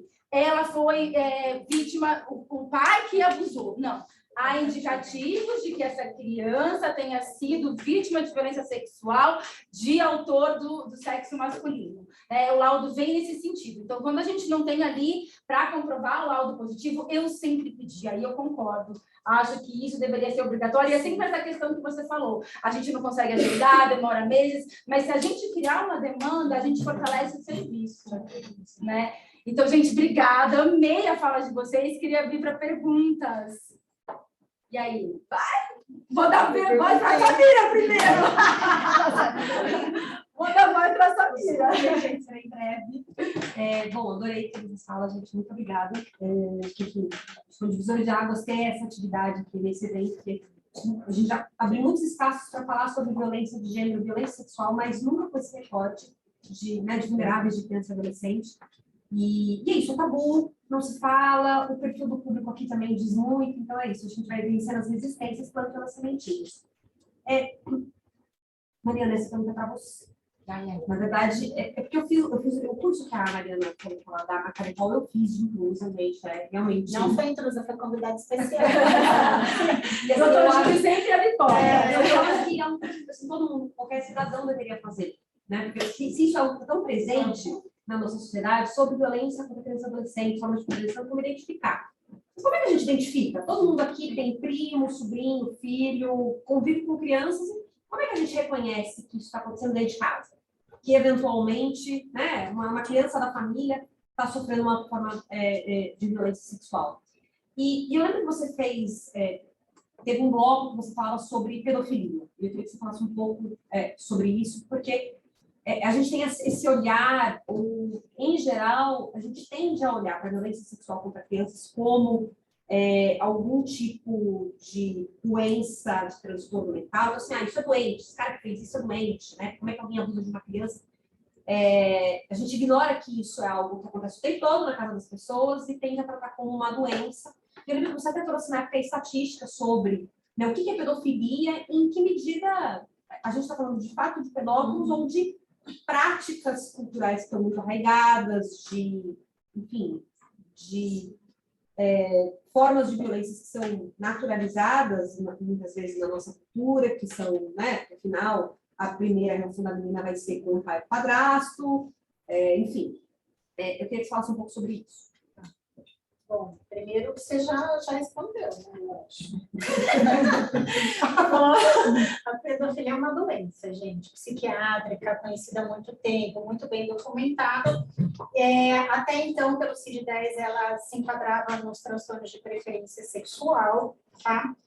E o DSM-5, que é outro código psiquiátrico que traz as doenças psiquiátricas, já trouxe a denominação de transtorno parafílico. Que a maioria das pessoas conhece como parafilia. Todo mundo estuda para concurso, muitas vezes, né, pessoal do direito, mas é um termo que já está indo embora com o CID-11, né? O CID-11 ele já foi aí lançado, ainda não está instituído no nosso país, ele foi lançado em fevereiro, mas por causa da pandemia atrasou tudo, inclusive a tradução para o português. Ainda continua valendo o CID-10, mas o CID-11 já está trazendo uma manutenção de alguns padrões em relação, critérios diagnósticos em relação à pedofilia, que é, resumidamente, um transtorno psiquiátrico onde a pessoa possui esse transtorno, ela tem preferência sexual por crianças no sentido biológico, não no sentido do ECA, né, 12 anos, enfim.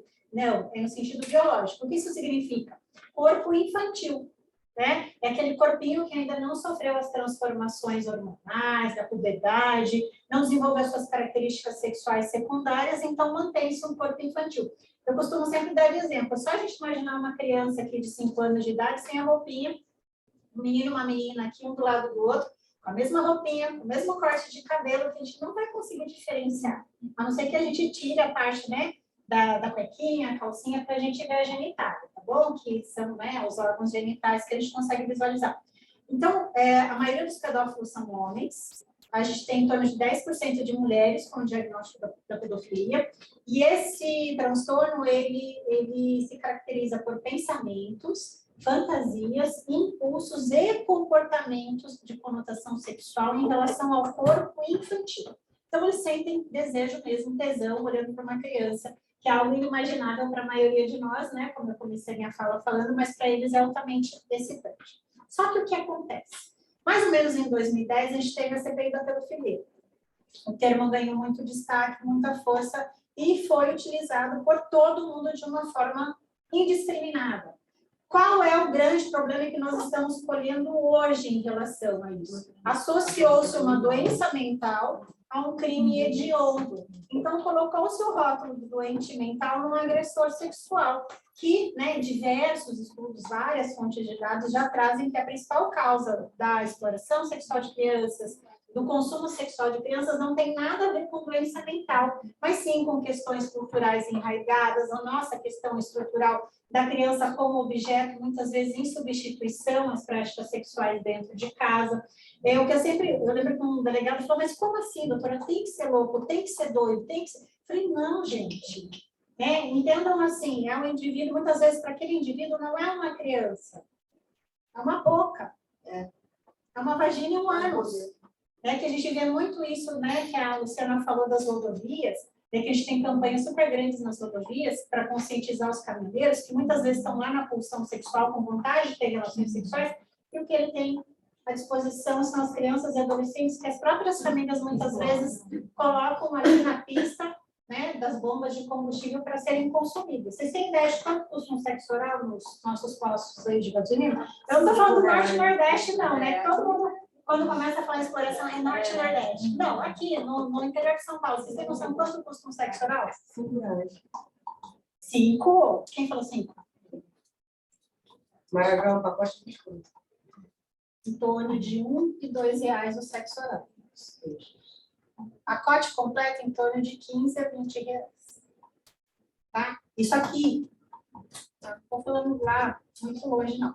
Então, e existem estudos que demonstram que tem um estudo do Danilo Baltieri, que é do ABC, um estudo que eu gosto muito de trazer, que ele fez um estudo numa penitenciária aqui em São Paulo, e ele constatou que apenas 20% dos agressores sexuais... Era o que eu ia te perguntar. Porque é o dado que eu uso e eu queria ver se está certo. Tá certo. 20% dos agressores sexuais que estão em encarceramento por estupro de vulnerável, ou seja, foram presos por esse motivo, realmente têm um diagnóstico confirmado da doença chamada pedofilia. E aí, qual que é a importância de a gente dissociar? Porque quando a gente chama um agressor sexual de doente mental, ou seja, de pedófilo, a gente está dando o benefício da saúde, né, da doença mental para ele. E já existem muitos profissionais, muitos advogados de defesa trabalhando em relação à redução de pena, e já existem projetos. Aí eu fui procurada, a doutora Ana Cristina já foi, mas quando eu fui para Brasília fazer um evento lá, eu fui procurada por um grupo que já estava trabalhando em possibilidades de alteração de penalização para esses agressores com a remoção do encarceramento. Então, fica aqui o recado. A minoria dos estupradores de crianças realmente são diagnosticados com pedofilia. A população foi condicionada a chamar estuprador de criança de doente mental, e isso só beneficia o estuprador, nunca a vítima ou a sociedade. Então, por isso que eu falo, né? Eu lembro que a doutora Raquel Galinatti falou assim, nossa, e agora? Eu chamo do quê? Você vai chamar do que eles realmente são, estupradores e agressores sexuais. Quem vai dizer se eles são doentes mentais ou não é a psiquiatria, depois de uma avaliação psicológica. Posso usar a Com prerrogativa da certeza. mesa para enganar? Vai lá. Eu te agradeço super, porque eu ia fazer essa pergunta, usar a prerrogativa da mesa para engatar, porque eu sempre uso a cidade de 20%, porque eu não sabia de onde que tinha saído. Agora eu vou atrás. Eu te mando o artigo. Mas eu já tinha escutado. Agora, eu acho que tem duas coisas muito perversas desse termo pedofilia. Uma é essa que você já falou, de minimizar o crime, o ato criminoso. Mas eu olho por um outro aspecto, que é o seguinte, quando a gente fala em pedófilo, a sociedade ela tem uma imagem que é do monstro maluco. Então, quem abusa de criança é monstro maluco. Aí, quando vai o tio lá, que é um cara totalmente adequado, que tem trabalho, ou mesmo o desembargador, ou não sei o que lá, não, esse aqui não é pedófilo. Ele não é. Porque o pedófilo traz um imaginário que não é o verdadeiro abusador. De onde essas pessoas saem? Eu queria saber, né?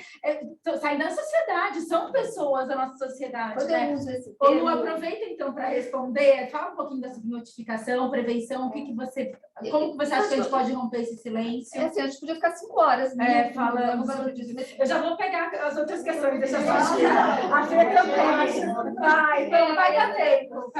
Só queria dizer que essa coisa do pedófilo de subnotificação e tal, é tudo um grande contexto, né? Só para... A nossa sociedade não enxerga. Porque ela não enxerga essa violência, assim como eu não enxergava, como a gente não enxerga por quê? Porque eu fiz direito e nunca se falou sobre isso. Eu dava aula há 30 anos, né? Dou aula há 30 anos na PUC, nunca se falou sobre isso na faculdade de direito. Como não se fala de medicina, como não se fala de pedagogia. Então, na verdade, a gente tem um não assunto, que é a violência sexual. A partir daí, você tem uma não política pública construída. Porque, na verdade, política pública se constrói a partir de problemas reais na sociedade. Se isso não é um problema na sociedade, eu não preciso pensar em fluxos e construção de política pública. Então, eu acho que a gente está falando de um contexto, e a subnotificação ela tem muita relação, eu acho que com essa relação intrafamiliar, né? E com a desqualificação da vítima. Porque a verdade é, se não acontece nada, então para que eu vou me submeter a isso? Então, e não acontece nada por quê? Não acontece nada porque o juiz ele não vai enxergar aquele homem como, se não tiver uma marca, ele não vai enxergar, porque ele também está pensando no pedófilo, e porque ninguém falou disso com ele na faculdade. Assim, esse um ciclo, por isso que eu falo, a gente tem que, eu sempre acho que o primeiro movimento tem que fazer a sociedade se sentir muito desconfortável. Só que a minha missão é incomodar todo mundo, porque todo mundo tem que se sentir desconfortável. E a partir daí você começa a construir essas soluções. Eu acho que quando a gente trata do tema da prevenção, a primeira coisa é desnaturalizar, né? Olhando a partir do ponto de vista da escola, quanto mais a gente trata a criança como objeto da ação pedagógica, como objeto da disciplina que a gente impõe a essa criança, mais a gente se distancia das possibilidades de trabalhar com prevenção. Por isso é um tema tão difícil, não é? Porque não basta, às vezes a gente tem a ilusão que só falar sobre sexualidade, e aqui quando eu digo só, não estou dando menos importância para isso, mas é de fato olhar para que lugar é esse que a gente atribui para a criança, não é? Como alguém que a fala dela precisa ser validada, os desejos, o desconforto, a criança de fato como um sujeito, não é? Como um sujeito que tem condições de opinar, que tem condições de dizer que uma coisa é muito boa, que outra coisa não é boa. E isso também viola a perspectiva com a qual nós olhamos a criança dentro do processo educativo. Então, eu penso que prevenir violência contra a criança é resgatar esse lugar da criança. Embora o conceito de infância seja um conceito que a gente esteja aí talvez há 2 séculos falando a respeito dele, ele, na prática, ele ainda tem muito pouca visibilidade. Do ponto de vista concreto, a gente ainda não consegue olhar para a criança como sujeito. E aí, quando ela não é vista como sujeito para decisões que parecem ser decisões muito simples, ela também não é vista como sujeito que é dona do próprio corpo, não é? E aí a gente pode falar sobre a criança que sente prazer, são coisas horrorosas para você falar na escola, não é? Como uma criança, às vezes a criança demora anos para descobrir que o que está acontecendo com ela é violência, porque entre outras habilidades dos agressores é de fazer a criança sentir prazer. E aí, quando isso vem à tona, aí, para além de tudo, você tem um sujeito que vive mergulhado, a criança acaba sendo culpabilizada. Por que você não contou? Por que você não gritou? Se isso está acontecendo há tanto tempo, por que você deixou? Não é? E às vezes a gente se depara com a situação da violência sexual lá no dia que ela fica adolescente, se apaixona por um coleguinha, e aí ela diz não. E aí, no momento que ela diz não, ela apanha, e o tempo todo, isso muito cercado por essa falta de lugar de sujeito que a gente atribui para a criança. Então, eu penso que enfrentamento à violência se dá primeiro reconhecendo o lugar de sujeito que cada criança precisa ocupar. E, num segundo momento, desnaturalizando. A gente precisa falar a respeito disso. Por isso que quando eu digo aqui para a Luciana, dos efeitos duradouros, à medida que a gente vai provocando esses incômodos, né, a gente vai ganhando espaço, a gente vai ganhando condições de se aprofundar no debate. Então, a gente começa com um incômodo pequeno, para depois partir para os incômodos maiores, e é investimento. na formação da criança, né, de reconhecimento como sujeito, como alguém de fato importante, como alguém em que a gente legitima aquilo que ela tem a dizer, e também de fortalecimento do professor, porque o professor, quando olha para isso, ele também toma contato com as suas próprias crenças, com as suas próprias convicções, em alguma medida com a sua própria história. E em muitas situações é a história do professor que impede que ele fale. Disso. Vou abrir então para a palavra, Fê. Ele levantou primeiro, depois eu passo para você. Tá. Vou tentar ser breve. Primeiro, agradecer a todas, porque foi fantástico para mim. Enquanto delegado de polícia, é o que me aterroriza na delegacia quando chega esses casos. É o que eu me sinto mais vulnerável enquanto autoridade policial de não ter o que fazer. A lei em Riboel, agora, eu acredito que deu um suporte melhor para a gente pedir uma medida protetiva, para a gente fazer. Mas muitas vezes a gente fica na mão do conselheiro tutelar que você liga de madrugada e ele fala, nesse caso eu não vou. E aí eu trabalho em Guarulhos. Eu trabalho em Guarulhos. Eu gostaria muito que tivesse alguém do conselho tutelar aqui para poder a gente debater. Temos, Samira, não temos, né? Eu gostaria muito que tivesse alguém do conselho tutelar aqui. A gente também tem uma enorme dificuldade com essa conselho tutelar, mas não tem porque assim, uma grande dificuldade, eu trabalho em Guarulhos, eu acho que todos os conselheiros tutelares, eles me odeiam, eu escrevo ofício, mando e-mail, porque é uma coisa que me revolta. Você fica com uma criança que precisa ser representada, então a primeira coisa que o conselheiro pergunta é, mas a mãe está aí? A mãe está, mas a mãe ela pode ser conivente, ela pode ter interesse diverso da criança. Eu preciso do conselho tutelar para avaliar justamente isso, se a mãe está cumprindo o papel dela de mãe.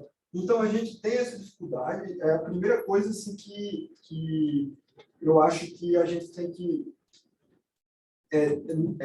prestar mais atenção são nessas bases, esse tipo de trabalho que você falou, até anotei a frase que você colocou aqui, sejamos menos tolerantes. Vou levar isso para a minha vida profissional e particular também. E investir mais nesse tipo de trabalho. Ter a quem recorrer. Pouco vai adiantar o meu trabalho enquanto delegado de polícia, eu prender uma pessoa flagrante, se amanhã o juiz ele vai soltar o rapaz da audiência de custódia, ou depois ele vai ser solto e vai voltar para o convívio daquela criança, da mesma família. E aí a vítima, a criança, ela vai ser culpabilizada por aquela família. Você colocou seu pai na prisão. Então, tem que ser um trabalho mais robusto.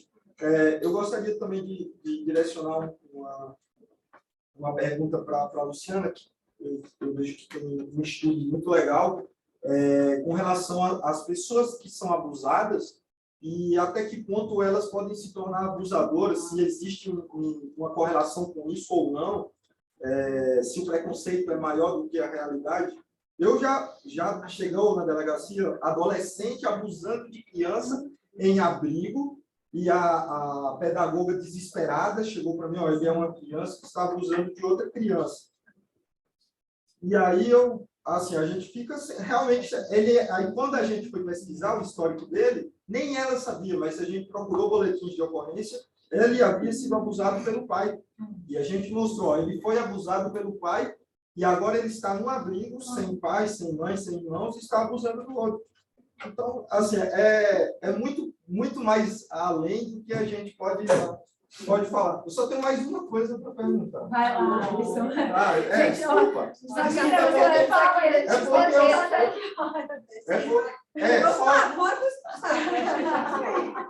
Não, é só porque me aterroriza mesmo.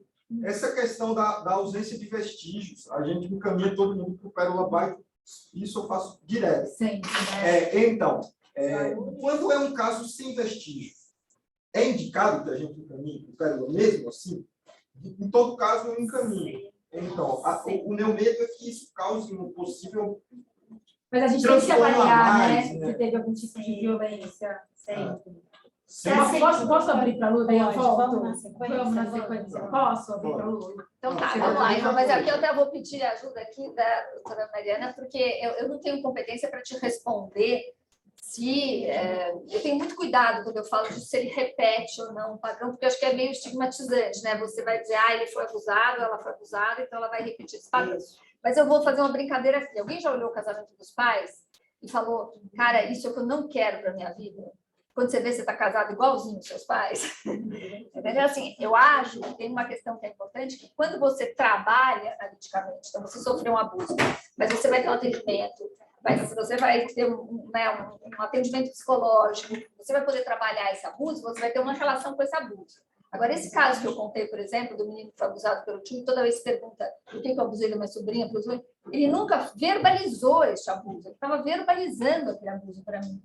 Então, foi a primeira vez que eu falo disso. Então, assim, veja, é um sujeito que não conseguiu lidar com o abuso que ele sofreu e de alguma coisa... Eu não sei se tem uma estatística, se tem um estudo sobre isso, mas eu acho que é muito compreensível que haja essa reprodução. Mas aqui eu também queria chamar a atenção, a gente vai abrir um parênteses que não vai tratar agora, mas é muito comum hoje, a Márcia pode falar disso muito melhor que eu, adolescentes abusando de crianças menores em razão da pornografia. Porque a pornografia é um outro capítulo que a gente tem que abrir, que é outro tabu não falado. Mas as crianças tendem a tentar reproduzir aquilo que elas estão assistindo no celular. Né? E é gratuito, a gente sabe que é gratuito. Pegando esse gancho, tem aumentado, né, os boletins de ocorrência de adolescentes, de primos dessa faixa etária, que estão abusando dos menores, justamente por conta aí dessa exposição toda. E aí, não é que ele foi abusado anteriormente, mas ele também está exposto a novos... Porque ele assistir a pornografia É a violência. Exatamente. Mari, vamos lá, então. E sempre que a gente pega adolescente realizando, eu nem falo abuso, para entrar tanto no âmbito da violência, mas sempre que a gente pega um adolescente realizando práticas sexuais com uma criança ou com menores, o que isso nos diz? Duas coisas principais. Ou ele está vendo isso em algum lugar, ou ele está vivenciando isso. Tá? Existe uma naturalização das práticas sexuais que ele entende que é normal, porque muitas vezes ele está no ambiente de violência, ele não tem uma escola que dê o suporte, outras pessoas que possam falar para ele que aquilo não é natural, que não acontece em todas as casas, então ele está replicando o comportamento. E aí essa questão, foi abusado, a chance de ser um abusador no futuro, enfim, são estudos bem contestáveis, assim, até porque as amostras são muito pequenas, às vezes é um relato de caso, às vezes estudos são realizados dentro do encarceramento que alteram a naturalidade das respostas, então a gente não leva tanto em consideração como verdade. Eu gostaria muito que fossem feitos estudos ao contrário, quantas vítimas de violência sexual na infância foram trabalhar do outro lado da força, criaram ONGs, projetos sociais, ajudam a que isso não aconteça mais com outras vítimas. Tenho certeza que é muito mais. Mas é muito mais interessante você estigmatizar, né? Isso, imagina uma criança que ela realizou essas práticas sexuais com um amiguinho, né? Ela foi abusada sexualmente dentro de casa, ela é, digamos assim, isolada socialmente. Eu não vou deixar meu filho brincar com ele, porque ele foi abusado sexualmente. Então, além da responsabilização, ainda existe esse estigma, essa sombra que carrega as pessoas que foram abusadas. E eu posso dizer para vocês, provavelmente, é que eu não tenho um estudo específico sobre isso, mas provavelmente a gente tem muito mais sobreviventes do abuso sexual infantil trabalhando contra o abuso do que sendo abusadores. E aí, só fechando essa parte, esse menino, ele é uma vítima. Ele não tinha que estar recluso, ele tinha que ter acompanhamento psicológico, ele tinha que ter apoio da sociedade da rede, não se penalizar, né? Porque ele está replicando um comportamento. A pornografia está entrando hoje em dia como uma grande vilã nesse sentido, porque eles estão com isso aqui, ó. Sem controle. Sem controle. E aí o que acontece? Como está tudo tão livre, tão naturalizado, ele não entende que se ele fizer isso com outras pessoas, isso não é correto, entendeu? Então não entra tanto na questão, né, de um transtorno mental ou mesmo de um agressor puro. A gente entra mais numa questão de replicação de comportamento. Fê, vai. Vamos lá. Depois que Tem se der tempo, a doutora Alexandre, não sei se você viu. Qual? Ela fez isso dentro da USP com 114 abusadores. Tá. Ela era do grupo de criminologia. Eu posso até procurar para você. Em resumo da conclusão dela, dos 114, muitos começaram a replicar um discurso que ouviam dentro da própria penitenciária de outros presos. Eu fui abusado, então agora eu abuso. Isso ela comprovou, tá? Ela consegue comprovar que é um discurso introjetado, né? Ela mostra isso, que alguns foram realmente, mas através de uma pesquisa que é muito mais difusa, ela conseguiu coletar isso daí. Não era aquela pergunta, você foi abusado? Porque aí a resposta era sempre sim. Então, ela consegue mostrar isso. Eu preciso achar onde está. Mas tem um da Alexandra. Tá? Eu vou procurar onde é que ele está. Eu queria também falar do outro. É uma dissertação, até pensando no que a Luciana falou, da construção dos atores do sistema de justiça criminal. Chama Os Mitos do Estupro e a Especial Relevância da Palavra da Vítima nos Crimes Sexuais. Foi publicado no IBC Crim, é da Marilu Andrade. E 984 casos que foram noticiados, desses 984, só 46 casos resultaram em condenação. Tá? Foram Olha que importante isso, gente. E eu entendo que realmente a gente precisa mudar todo o sistema. Claro, instruir os nossos policiais que o laudo não é essencial, mas a gente precisa fazer um trabalho conjunto. Não está dando para sozinho. A gente, 984 casos, só 46 resultaram em condenação, mostra que não necessariamente Posso fazer só um? A gente examina a vítima, a gente não examina agressor. Oi? Ninguém pede para a gente examinar agressor. Por que eu falei de agressor? Não, estou falando, só lembrando disso que você está falando, da sim. baixa comprovação, a gente não examina agressor. A gente não examina o agressor. A gente né? examina a vítima. Não, vocês não requisitam para a gente fazer perícia no agressor. Coletar material biológico, Sim, corpo dele. isso é uma alteração que a gente precisa fazer. A gente precisa fazer. E só para corroborar a palavra da Marta... Desculpa, eu só quero colocar uma observação em relação a esse, quer dizer, o número de condenações.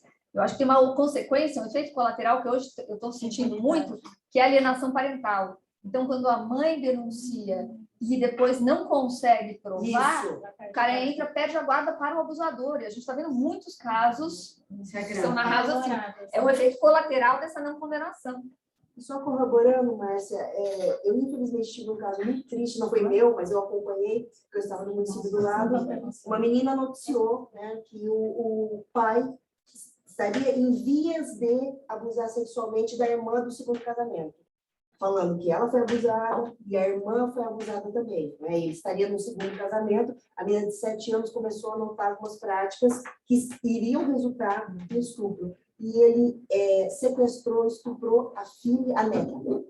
Tá? Então, assim, que realmente a gente precisa dar essa atenção, mudar esse comportamento, criar protocolos novos. Anotei tudo isso daqui, você está enrolada, Mariana, porque eu vou cobrar isso de você.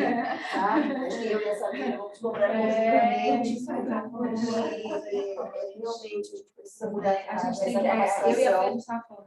E eu acredito que a pergunta para vocês, como criar bons protocolos? Como é que a gente pode criar bons protocolos de atuação trabalhando com toda a rede. O que a gente está fazendo aqui, isso aqui é história, primeiro, né?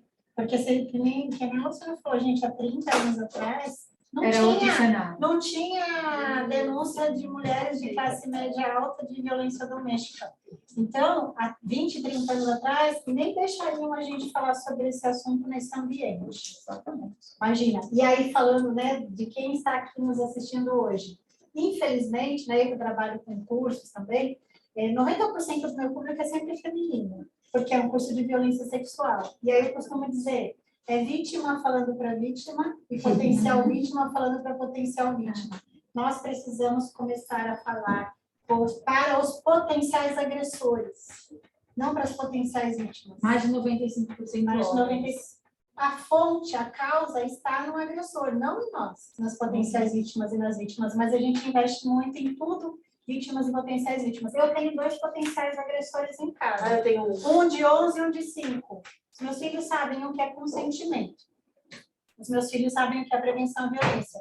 Não é ninguém pode pôr a mão aí. Se colocar a mão aí, você grita. Porque as pessoas terão que colocar a mão aí para limpar, para tratar, para cuidar. E você demanda para a criança a responsabilidade de gritar e falar não. Como é que você faz com uma criança, gente? Com um adulto abusando? E aí a criança não consegue falar não e não consegue tal da resistência, né? Aí, como ela não consegue falar não, como ela não conseguiu impedir aquela violência, o que fica na cabecinha dela? Eu sou a culpada, se isso continuou, foi porque eu não consegui dizer não. E eu não vou contar para a mamãe que eu não consegui dizer não, se a mamãe vai brigar comigo. Você sabe que lá na secretaria nós começamos uma grande empreitada, que é a construção de um material voltado para a autoproteção de bebês. Então, é um material dedicado ao enfrentamento da violência para os bebês. É um material que pretende ofertar subsídios para que o professor possa, no momento de trocar a fralda, quando ele diz para o bebê, olha, eu vou tocar no seu corpo agora eu vou te limpar, agora eu vou te lavar, não é? E que a gente consiga construir trilhas pedagógicas para que o professor, desde o SEI, consiga trabalhar com a dimensão da autoproteção. É um jeito de provocar os nossos educadores, não é? E, ao mesmo tempo, mudar a realidade, não é? Que estes bebês, a gente espera que eles também sejam uma geração que reconheça quando o corpo dele está sendo exposto a uma coisa que chama violência. Então, E respondendo a trazer pergunta, esse esperança. protocolo dessa rede, como que você acha que a gente pode construir? eu penso que é Depois passar para a mesmo, Luciana. sabe? Todo mundo que está envolvido nisso, né? Não há formas de fazer isso de maneira isolada. Hoje eu percebo que, em grande parte dos fóruns que a gente discute proteção contra a criança, por exemplo, a gente não tem a presença da polícia, né? Nós não Pode chamar a gente, pode chamar a gente. gente. Ó, Luciana, A nós gente estamos à ainda olha disposição. para isso com muito preconceito, não é? A gente vai se faltando também experiências que foram experiências muito difíceis, e a gente também vai criando uma cultura de que a gente não pode contar com esses parceiros, que o delegado que vai nos atender não pode ser um parceiro. E aí a gente vai excluindo as pessoas dos processos. A gente tem dificuldades de trazer conselho tutelar para a discussão dos fluxos. Então, são pessoas que É uma são dificuldade comum que eu percebi. diretamente envolvidas, mas à medida que a gente vai deixando essas pessoas apartadas desse processo, a gente sempre constrói fluxos que têm buracos. Eu acredito não é? que falta uma definição, porque às vezes eu percebi que a criança, quando chega na delegacia, ela vive uma batata quente. Ninguém quer, Claro, mas porque não tem ninguém quer segurar a Não tem criança. fluxo. Não tem uma coisa determinada. Eu ligo para o conselho tutelar, mas eu não vou, eu não tenho o que dizer. E além, Boiel passou mais um monte de atribuição para o Conselho Tutelar que eu quero ver dar conta. Agora, posso falar uma coisa Vai lá, também? Luciana, Antes vai de- lá. Porque, assim, agora um alerta, um pedido, pelo amor de Deus, para que todos se mobilizem contra a aprovação da educação domiciliar. É muito importante. Eu falo sempre duas coisas. Contra isso, e essa questão de gênero, que a gente não pode tratar Não, só absurdo. Mas me É. preocupa Não muito. Eu outro dia fui falar na Comissão de Direitos Humanos da... Tem que falar, mas não pode, tá proibido. Mas tem que falar sobre tudo. E na comissão da Câmara de Direitos Humanos, eu falei, essa casa, ela foi a coisa mais esquizofrênica em maio, que é o mês nacional, 18 de maio, de 1918. Eles conseguiram aprovar em uma semana a Lei Henri Borel, que é justamente um paralelo da Lei Maria da Penha, que reconhece que a violência contra a criança é preponderantemente intrafamiliar, e na mesma semana aprova o homeschooling. Ou seja, tira a criança, o atendimento psicológico, o acompanhamento. tira a criança do espaço que ela Onde ela consegue ter proteção. é muito fundamental que a discussão não é pedagógica, eu falo, não tem competência para discutir, mas estamos falando de violência. É claro que a violência é preponderante intrafamiliar, então ela precisa ir para a escola. Então, pelo amor de Deus, se mobilizem. Quer aproveitar para finalizar falando do protocolo, de como a gente pode melhorar essa rede? Eu acho que eu concordo com tudo que foi dito, acho que fortalecer a rede significa fazer fluxos, fortalecer a rede de proteção, porque sem rede de proteção, um sistema de justiça afinado com essa rede de proteção, você não consegue. Agora, de verdade, isso só vai acontecer quando isso for um problema para toda a sociedade, não só para quem está nessa sala. Por isso que o Liberta tem trabalhado com visibilidade. Tem que enxergar todo mundo, porque a hora que for um problema, começa-se a construir a solução. Nossa, gente, obrigada. Olha, essa mesa maravilhosa. Ai, vai. Boa noite. Eu gostei muito, assim. Eu estou no meu segundo semestre agora de SPM aqui na GV. E eu estava em aula, vim correndo para entender. E eu achei, assim, incrível o jeito que vocês abordaram a palestra, mas não só isso, mas também trazendo uma perspectiva da gente ter um ativismo ativo nessa questão. E a minha pergunta para a Márcia, assim, eu sou muito ligada a essa questão de educação. E eu queria muito saber, sabe, baseado nos casos que você teve, baseado no seu ativismo, baseado no seu estudo sobre como que a gente vai salvar essas crianças, qual legado você deixa, assim, porque suas falas me marcaram muito. E, assim, o seu legado, gente, eu queria muito saber. O que me mobiliza todos os dias para o trabalho é saber que uma vida vale a pena. Por uma criança, todo esforço terá valido a pena. Tudo, sabe? Todo gasto de dinheiro público, todo investimento em formação, toda mobilização, ela se justifica pela vida de uma criança. Uma vida que a gente consegue proteger, que a gente consegue tirar desse ciclo de violência que parece interminável, não é? Para uma criança de 5 anos. Às vezes uma criança com 5 anos já viveu, ela já teve experiências de sofrimento que nós não teremos na nossa vida inteira. Então, quando a gente consegue fazer alguma coisa que melhore a qualidade de vida dessa criança, já terá valido. Mas eu quero dizer que a Márcia está já deixando um legado na Secretaria de Educação de São Paulo, porque o que ela está deixando, que ela está construindo, já é um legado imenso. Gente, mulheres maravilhosas. Eu só tenho a agradecer. Também, né? Vamos prosseguir aí com essa discussão toda. Gente, muito obrigada. Vamos fazer uma foto?